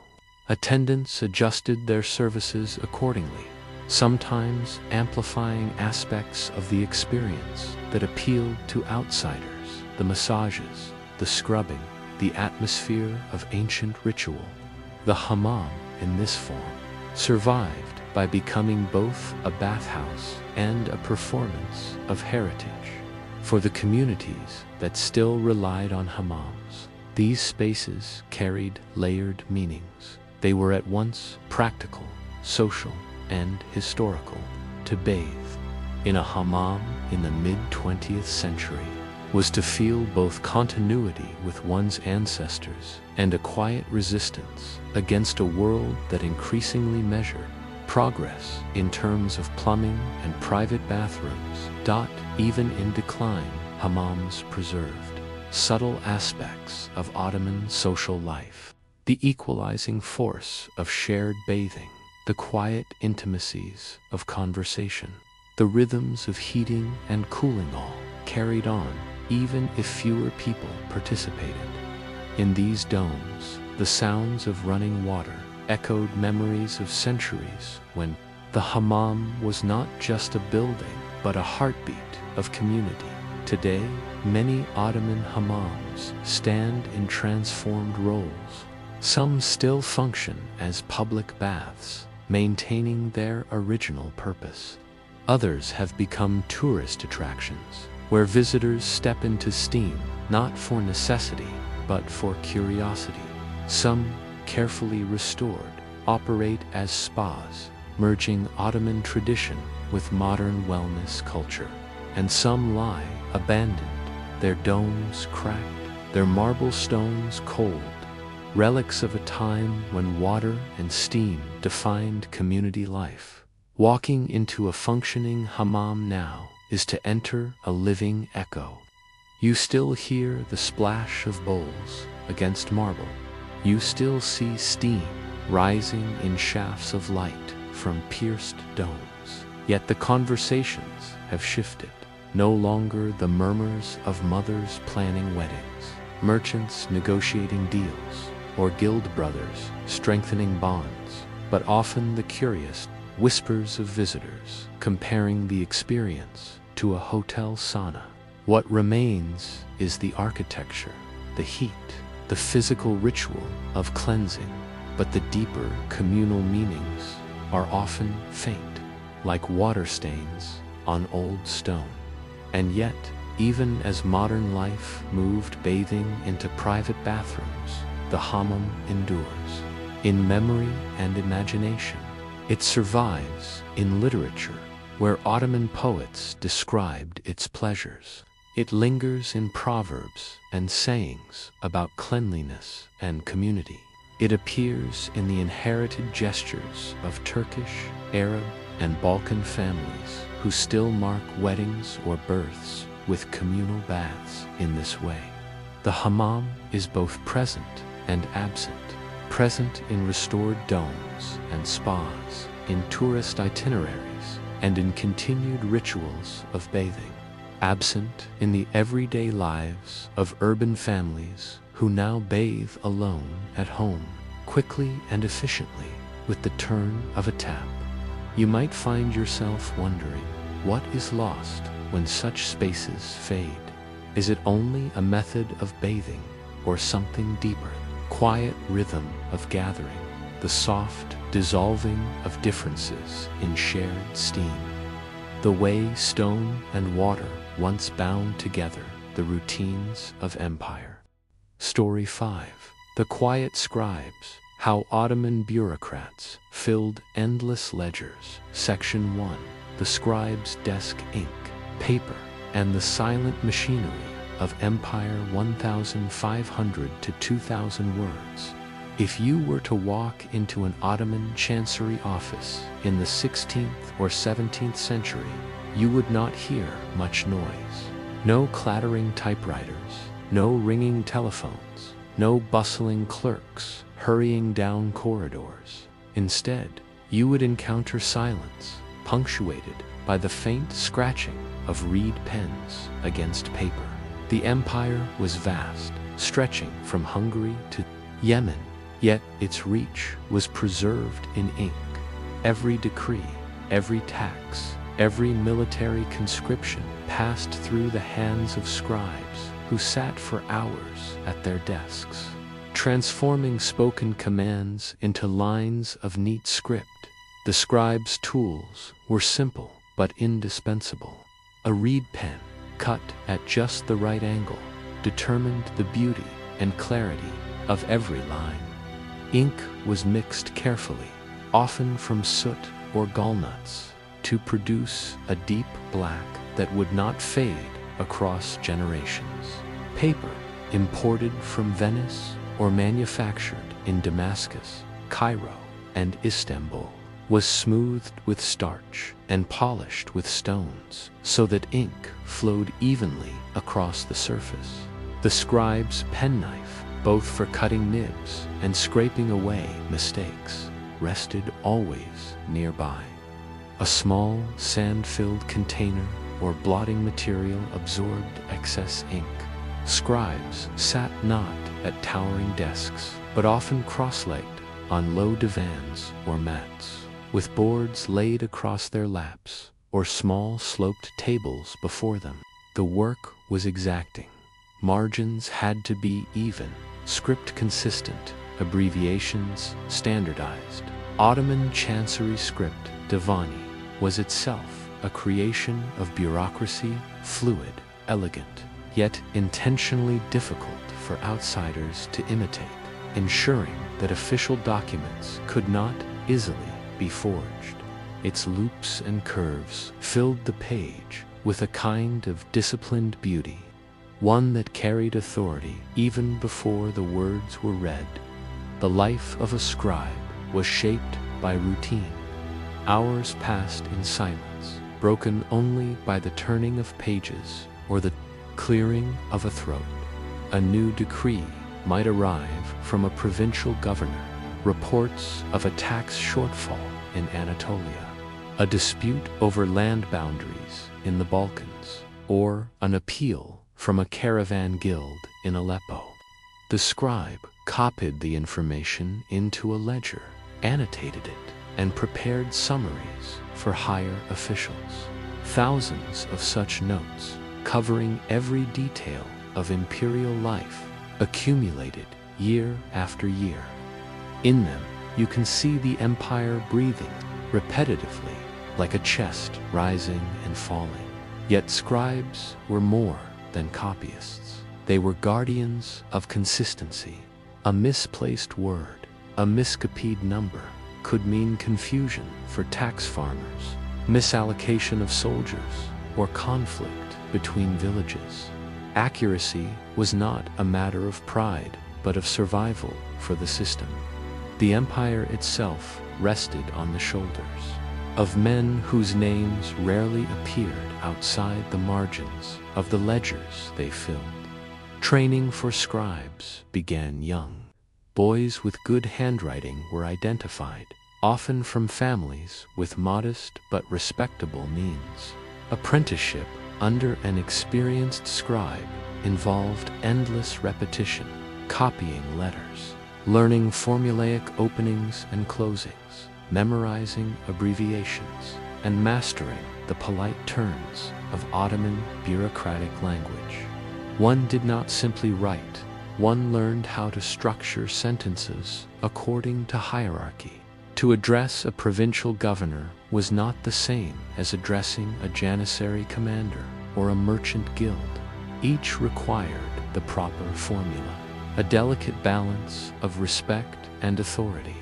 As the empire expanded, the work of scribes multiplied. New territories required new registers of land, population, and taxation. Each conquest was followed not only by soldiers and governors, but also by scribes, who carefully listed fields, households, and sources of revenue. These Tahrir Defter's survey registers formed the backbone of imperial taxation, ensuring that grain from the Danube and olives from the Aegean could be properly accounted for. Without them, the empire's treasury would have been blind. The day-to-day rhythm of the chancery reflected the empire's dual nature of stability and strain. On one day, a scribe might record the appointment of a new judge in Damascus. On another, he might list the goods confiscated from a rebellious provincial governor. A few days later, he might copy out the terms of a peace treaty negotiated with Venice. The work was never spectacular, rarely dramatic, but always essential. Despite the monotony, scribes occupied an ambiguous place in Ottoman society. They were not warriors, nor wealthy merchants, nor high-ranking viziers. Yet they were respected for their literacy, a skill still rare outside elite circles. Their salaries were modest but steady. Advancement depended on both ability and loyalty. A talented scribe might rise to become chief secretary of a bureau, with influence over the flow of information across the empire. Some scribes became confidants of viziers or even sultans, not through loud gestures, but through the quiet trust earned by precision and discretion. One must imagine the physical experience of their labor. Hours of bending over paper strained. The eyes, the scent of ink, lingered in the air, staining fingertips black. The silence of the room, broken only by scratching pens, could feel both meditative and oppressive. Outside the chancery, the city of Istanbul roared with markets, minarets, and ship horns. Inside, time slowed to the pace of ink drying. And yet, through this quiet repetition, history accumulated. Every scrap of detail: who paid which tax, which village owed how much grain, which judge was appointed when was preserved. Modern historians rely on these ledgers to reconstruct Ottoman life in remarkable detail. The very boredom of the scribes, their endless recording of minor facts, became the empire's memory. But behind the orderly lines of ink lies a question. What did these scribes feel as they wrote? Did they see themselves as servants of empire, or as mere laborers earning wages? Did they glimpse the vastness of the system they sustained, or was their vision narrowed to the page before them? If Section 1 showed you the scribe's desk, Section 2 opens the door into the broader office, the chancery itself, a labyrinth of bureaus where paper and ink became the empire's nervous system. The Ottoman chancery, known as the Divanwai Humayun Kalemi Imperial Council Office, was no single room, but a network of scribal offices, each devoted to a different stream of information: land, taxation, military, correspondence, treaties. All required specialized records, each staffed by its own cadre of scribes. At the top sat the Reiselkutub, the chief of the scribes, originally a position of modest importance. By the 17th and 18th centuries, it grew into one of the most influential posts in the empire, especially as diplomacy became more complex. The Reiselkutub supervised correspondence with foreign powers, oversaw treaty negotiations, and ensured that the empire's words abroad were as precise as the ink on its ledgers at home. Beneath him, layers of bureau heads and senior clerks managed the steady stream of documents that flowed across desks. The chancery was divided into specialized offices. The Defterhane maintained massive tax registers, recording revenues village by village. The Occam Calamy handled judicial decrees, ensuring that judgments in distant provinces were copied and filed. The Mahimi Defteleri, literally registers of important affairs, recorded decisions of the Imperial Council, ranging from military campaigns to disputes over farmland. Each bureau functioned like a cog in the machinery, interlocking with others, all turning on the labor of scribes. For those working within, hierarchy was strict. An apprentice might spend years sharpening pens, preparing ink, and copying routine documents before being trusted with significant records. Advancement required skill in calligraphy, memory of formulae, and above all, loyalty. Patronage played its role. A young scribe connected to a vizier or a powerful bureaucrat could rise more quickly, but without competence, his mistakes would expose him. Life inside the chancery was not free of rivalry. Positions were limited, salaries fixed, and ambitions high. Scribes competed for recognition, each hoping for promotion to more prestigious offices. A misplaced document, a botched copy, or a poorly written decree could end a career. Whispered criticisms, subtle sabotage, and careful maneuvers of patronage defined as much of chancery life as the scratching of pens in the quiet, still rooms. Of bureaucracy, careers rose and fell without a single shout, yet scribes held power of their own. The Ottoman state ran on paper, and those who controlled paper controlled knowledge. A provincial governor might request an order reinforcing his authority. The scribe who drafted the document shaped its tone, deciding whether the language emphasized command, caution, or compromise. A treaty negotiated with a European ambassador might be crafted with subtle differences in phrasing in Ottoman Turkish versus Latin, leaving room for interpretation later. These were not accidents, but deliberate choices, small shifts of ink that had consequences far beyond the chancery walls. Scribes also served as the empire's memory. Their ledgers did not simply store information, they determined what the empire remembered. A village entered incorrectly into a tax register might be taxed twice or not at all. A name omitted from a decree might erase an official's authority. A poorly recorded border settlement might spark a dispute decades later. In this way, scribes quietly shaped the terrain of empire, not with swords or cannons, but with the steadiness of their handwriting.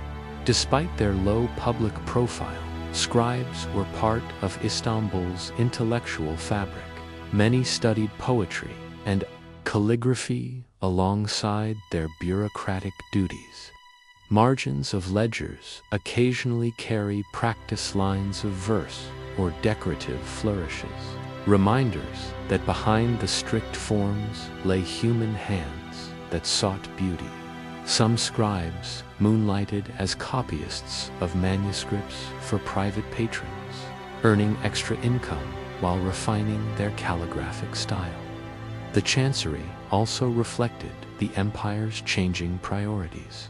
In the 16th century, military campaigns dominated records with endless orders for provisions, troop movements, and fortifications. By the 18th century, as warfare shifted and diplomacy grew, scribes increasingly handled treaties, embassies, and correspondence with European states. The pen slowly edged into spaces once dominated by the sword. The scribe once merely a silent recorder, became an intermediary between Ottoman power and the outside world. Still, the daily life of most scribes remained monotonous. They arrived early, worked through long hours, and returned home weary-eyed. Salaries were steady but modest, rarely enough to make a man wealthy. Yet their work carried a dignity. They were custodians of continuity, men whose ink threads stitched together the daily operations of an empire that might otherwise unravel. And perhaps this is the most curious aspect: how much of Ottoman rule rested not on visible spectacle, the parades of janissaries, the splendor of mosques, the proclamations of sultans, but on the unglamorous labor of men who wrote, copied, and archived. The great decisions of empire became real only once scribes set them down. Without their ink, orders dissolved into air dot, yet in their quiet power lay risks. What happened when a scribe erred, when he chose, deliberately or not, to bend the meaning of a decree? Could entire villages, armies, or provinces rise or fall on the curve of a penstroke?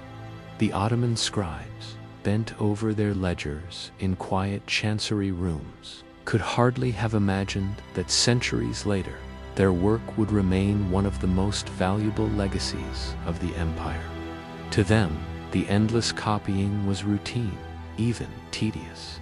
But to historians, archivists, and descendants of the lands once ruled by the sultans, those volumes of ink are windows into an entire world by the 19th century.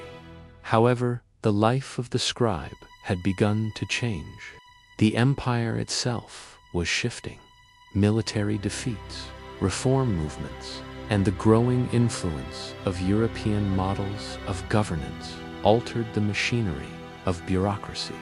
The Tanzimat reforms of the 1830s and 1840s sought to modernize administration. New ministries replaced older councils, and with them came a new style of record-keeping, more standardized, more influenced by European practices, sometimes even in French. The old chancery script, Divani, persisted, but its dominance weakened as newer hands and printed forms began to take over. Printing presses, long resisted by religious authorities and calligraphers, now gained a foothold. Where once every decree had been hand-copied, now some regulations appeared in printed gazettes. The scribes' world of careful ink strokes was under pressure, their slow artistry confronted by the speed of mechanical reproduction. For some, this meant displacement. For others, it meant adaptation. Scribes found work, proofreading, editing, or overseeing the accuracy of printed material. Still, the age of endless handwritten ledgers was waning, yet the habit of documentation proved stubborn. Even in decline, scribes maintained their registers with remarkable fidelity. The Ottoman archives swelled with material: tax registers, court records, land surveys, diplomatic correspondence, and financial accounts. The very act of writing, copying, and preserving did not vanish, it transformed. By the empire's final decades, the scribes' descendants worked not with reed pens, but with newer tools, in offices that looked more like ministries than medieval chanceries. What they left behind was staggering in scope. Today, the Ottoman archives in Istanbul hold more than 150 million documents. Among them are the Tahrir defters that list villages, fields, and revenues from the Balkans to Mesopotamia. There are the Mohimi defterileri, registers of important matters filled with imperial decrees. There are endless rolls of correspondence with foreign courts, from Venice to Vienna to Tehran. Each page bears the handwriting of a scribe whose name is mostly forgotten, but whose labor preserved the very texture of Ottoman life. Through these ledgers, we can trace stories otherwise invisible. A dispute between two farmers over a water channel in central Anatolia, a shipment of olive oil taxed at the docks of Salonika, the appointment of a minor judge in Aleppo, the confiscation of property from a rebellious governor in Baghdad. Each note, each decree, each annotation adds another brushstroke to the picture of an empire that stretched across 3 continents. And here lies the paradox. The scribes themselves were minor figures in their own time, men of modest salaries and little outward prestige, yet their legacy outlasts that of many warriors, governors, or even viziers. The Janissaries once shook the streets of Istanbul with their power, but their traces in the archive are thin compared to the miles of ledgers left by scribes. The quiet ones became, in the long arc of history, the most enduring voices.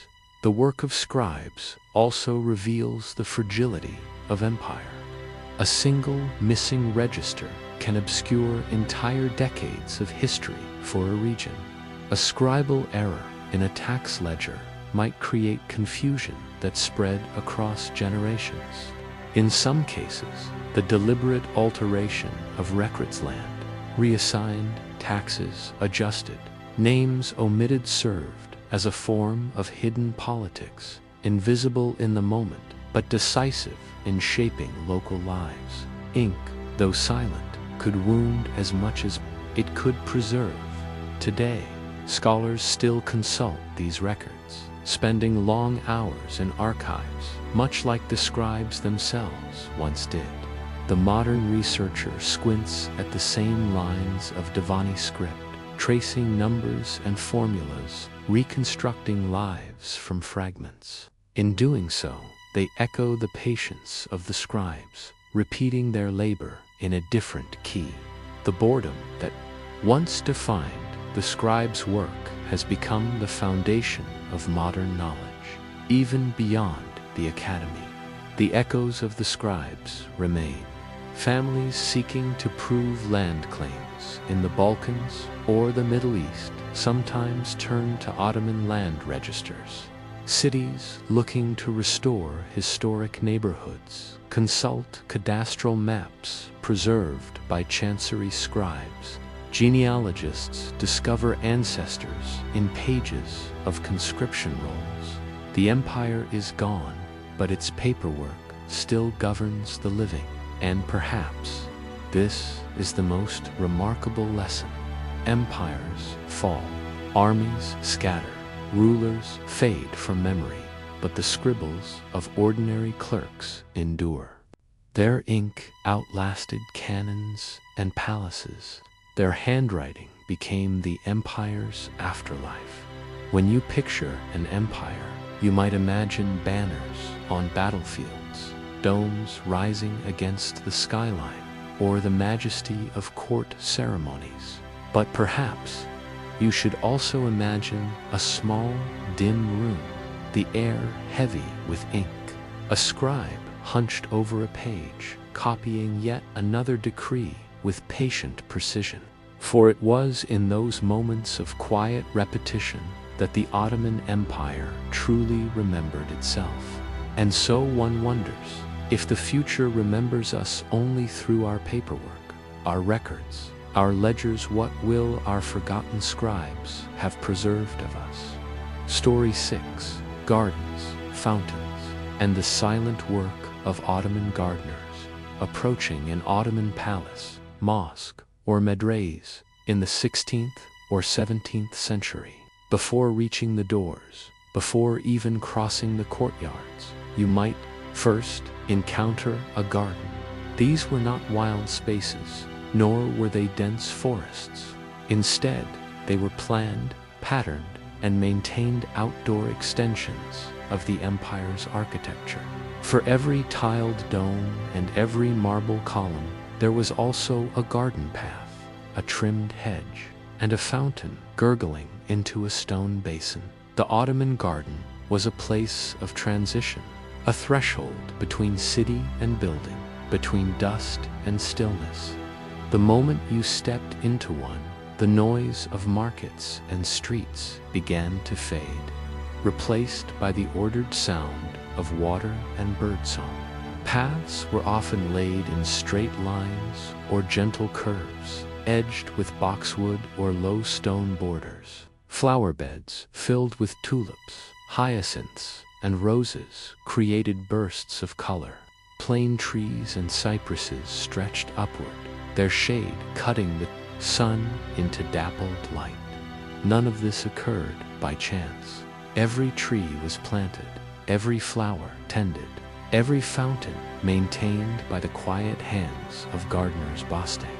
Their work was mostly invisible to visitors, but without it, the gardens would have quickly unraveled into weeds and dust. The empire's grand image, its architecture framed by greenery, depended on men who rose early, worked steadily, and rarely saw their names recorded.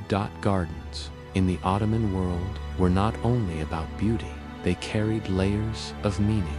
Water, flowing in fountains or channels, symbolized abundance and paradise. Shade offered respite in a hot climate, echoing Quranic descriptions of gardens as places of reward and rest. The arrangement of plants reflected both aesthetics and utility: roses for fragrance, tulips for status, fruit trees for nourishment. In some palace gardens, pomegranate and fig trees stood beside ornamental beds, a reminder that pleasure and sustenance could coexist. The gardener's labor followed the seasons with precision. In spring, they planted bulbs and repaired winter damage.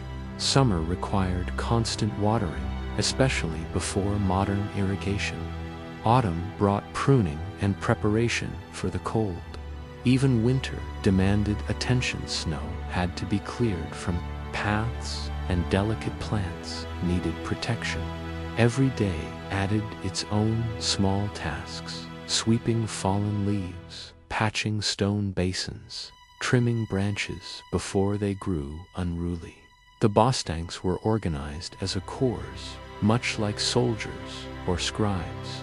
They lived in lodges near the gardens. They tended, often along the Bosphorus, where imperial estates stretched for miles. Their work was both practical and symbolic. By keeping gardens orderly, they mirrored the empire's claim to maintain order. In the world, in this sense, a garden was never just a garden. It was a statement of control, abundance, and refinement. Visitors often sensed the harmony of these spaces without grasping the effort behind them. To walk under the cool shade of cypress trees, hearing the water of a fountain, was to feel that the empire was strong, calm, eternal.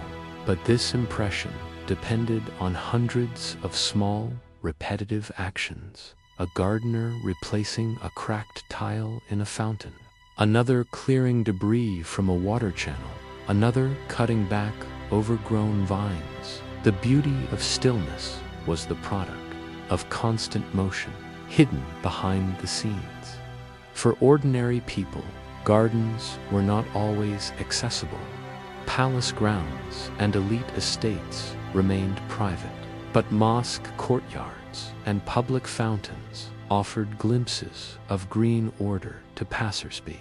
In Istanbul, where houses often pressed close together, such spaces felt like rare breaths of air.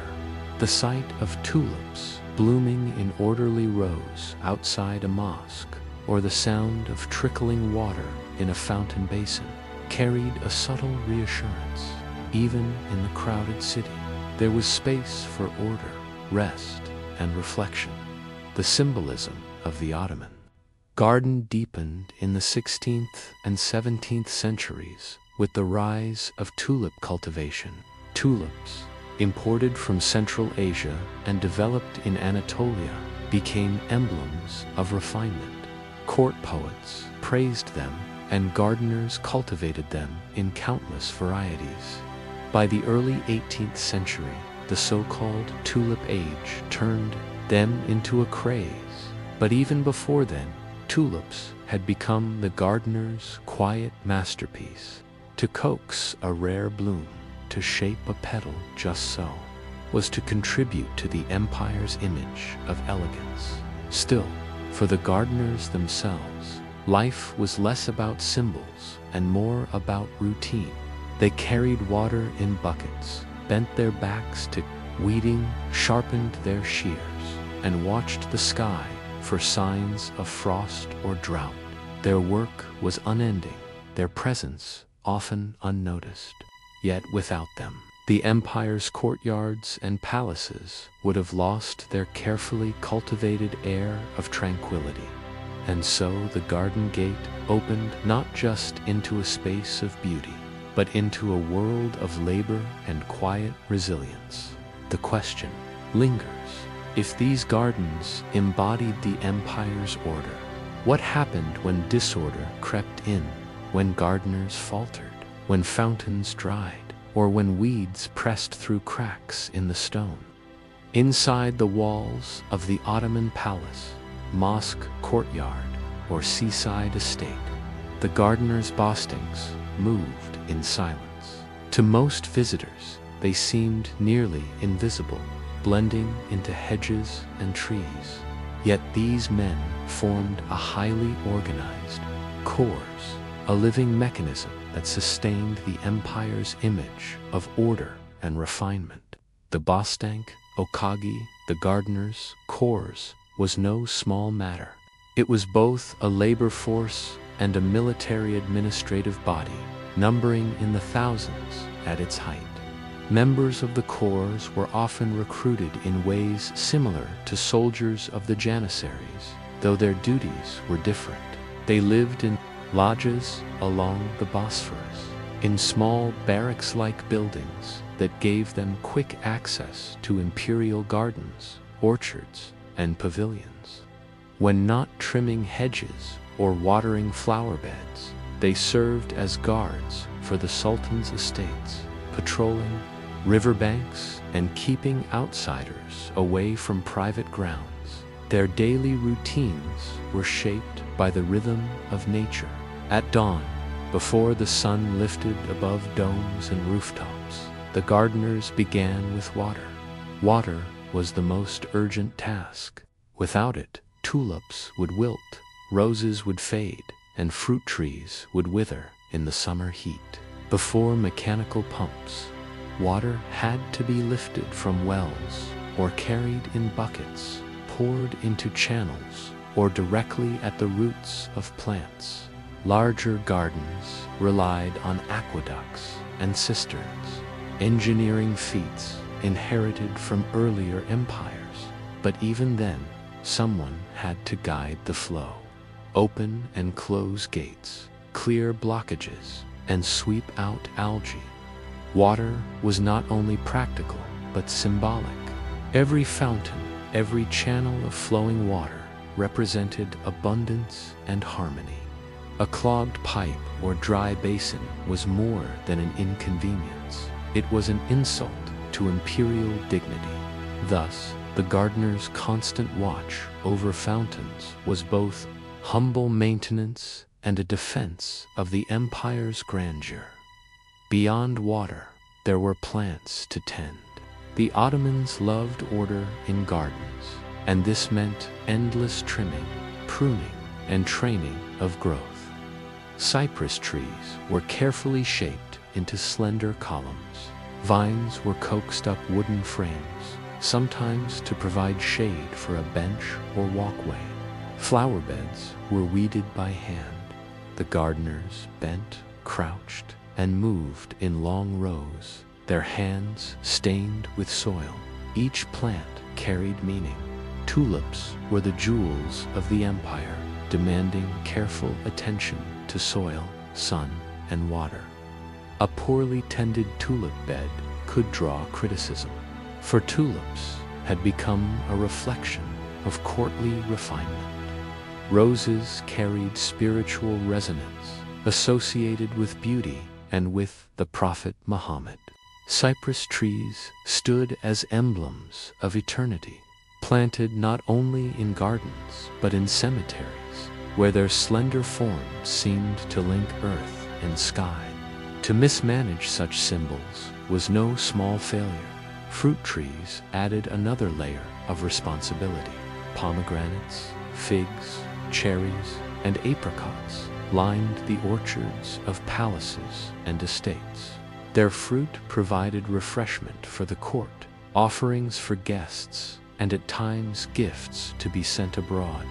Every spring, gardeners checked blossoms for signs of health, and in summer they guarded ripening fruit from birds or thieves.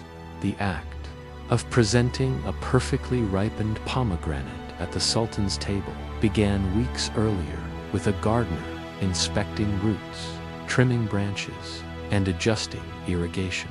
The organization of the bostanks mirrored the order of the gardens themselves.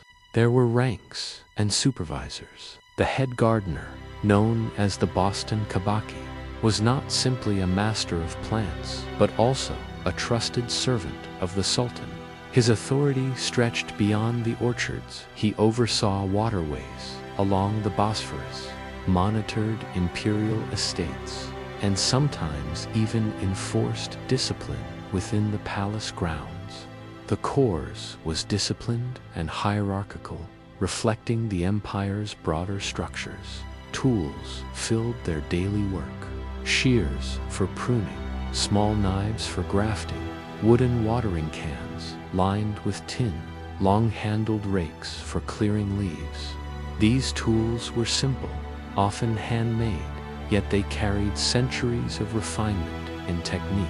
A well-sharpened blade could mean the difference between a thriving tree and a sickly one.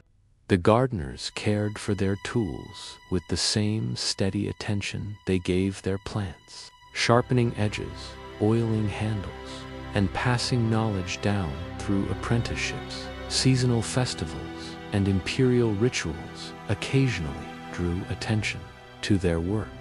During processions, the Sultan might pause in a pavilion surrounded by carefully tended flowers.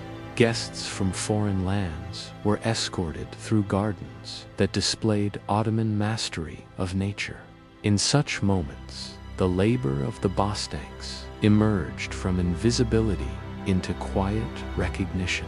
Though rarely was an individual named, the credit flowed to the empire, not the worker. Despite their lowly appearance, the gardener's corps carried unexpected influence. Their control over palace grounds gave them proximity to the Sultan and access to the rhythms of court life. They were both laborers and guards, cultivators of beauty and keepers of security. This dual role added weight to their otherwise humble routines, but their lives were not without hardship. They worked in heat and cold, their backs bent under constant effort. Their lodgings were simple, their pay modest. They lived under strict discipline, subject to the orders of their superiors. For all their proximity to the Sultan's gardens, they remained on the margins of recognition, their names rarely remembered in chronicles, yet their persistence carried quiet dignity.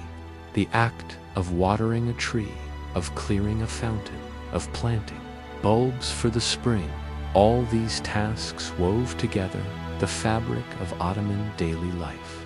Without them, the empire's spaces would have seemed bare, its rituals diminished, its splendor incomplete. And so the gardeners continued, season after season, year after year, sustaining a world of order through endless, often unnoticed effort. Which leads us to wonder, what happened when that order was disrupted, when storms struck, wars loomed, or the empire itself began to change its relationship with beauty, leisure, and space. A garden, no matter how carefully planned, is never immune to change. Storms strike, droughts linger, and weeds press upward between stones. For the Ottoman gardeners, whose lives were built on the daily work of preserving order, change came, not only from the weather, but also from the larger shifts in empire and society. The most dramatic example came with the tulip. By the late 17th and early 18th centuries, tulip cultivation had spread far beyond palace grounds. What had once been a courtly pastime turned into a craze. Rare bulbs sold for staggering sums.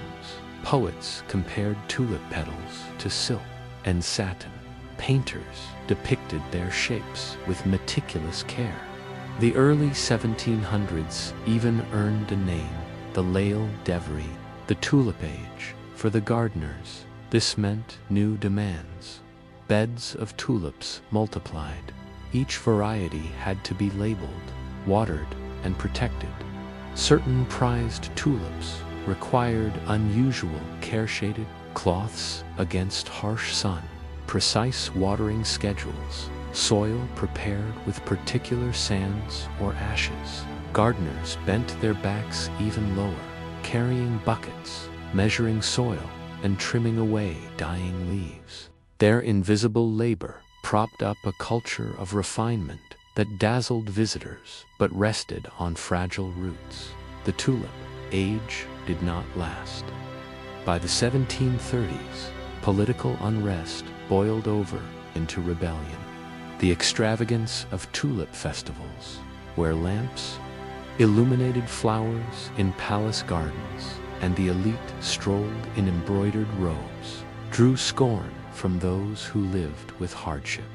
In 1730, a revolt led by Patrona Hillel targeted the symbols of excess. Tulip beds were trampled, pavilions destroyed, fountains overturned. The gardeners, who had spent years nurturing those blooms, saw them uprooted in a night of chaos. Their work dissolved in an instant, undone by anger at what the flowers represented. This cycle of cultivation and destruction revealed something deeper: the fragility of beauty in times of upheaval. The gardeners could control weeds, pests, and water, but they could not control politics. Their hands shaped petals and branches, but they could not shield them from the weight of rebellion. Other disruptions were slower, but no less profound. As the empire shifted in the 18th and 19th centuries, new architectural styles emerged. European influences reshaped palaces and estates. Formal gardens in French or Italian styles appeared, with straighter lines, symmetrical layouts, and new ornamentation. Ottoman gardeners found themselves adapting, learning foreign techniques, reshaping beds, and adjusting to new expectations. The old rhythms of tulips, roses, and cypresses had to coexist with imported species and new designs. The gardener's core itself changed. Once numbering in the thousands and serving as both laborers and guards, their role shrank with the empire's declining power. By the 19th century, modernization brought new structures of labor. Paid workers, sometimes trained in European methods, began to take roles once filled by the bostangs. The cores, once so integral, slowly faded. Yet gardens did not vanish. Along the Bosphorus estates still boasted orchards of fig and pomegranate. Mosques still sheltered courtyards of cypresses and fountains. Ordinary people, too, cultivated small gardens, even if only a few pots of herbs or flowers on a balcony. The impulse to shape nature, to bring order and calm to living space, endured. The gardener's presence lingered in subtler ways. Old irrigation channels continued to carry water. Ancient cypresses stood where they had been planted centuries before, their roots holding memories of silent labor. The very pattern of Istanbul's green spaces carried traces of their work. Even as names and ranks slipped from record. To stand in such a garden today is to feel the echo of their hands. The fountain still flows, though the gardener who once cleared its pipes is long forgotten. A tulip blooms in spring, its lineage stretching back to bulbs carried by unseen workers. The shade of a plane tree still offers rest, its trunk thickened by centuries of pruning in this way. The Ottoman gardeners remind us of a paradox. Their work was meant to be invisible, their success measured by how little anyone noticed their presence. Yet without them, the empire's courtyards, palaces, and mosques would have been diminished. Their legacy survives, not in names or chronicles, but in the quiet order of spaces that once framed the Ottoman world. And so, as we step back from the garden gate, one question lingers. If the gardener's hands shaped centuries of beauty yet remain largely forgotten, how many other histories lie hidden in the quiet labor of those who worked unseen? And so, our quiet journey through Ottoman daily life comes to a gentle close. The Hammams remain in memory, the scribes' ink preserved in endless ledgers, and the gardens continue to whisper the efforts of unseen gardeners. Though time moves on, these small, seemingly boring details remind us that history is not only about kings and battles, it is about the patient work, the routine, and the everyday lives that quietly shape the world.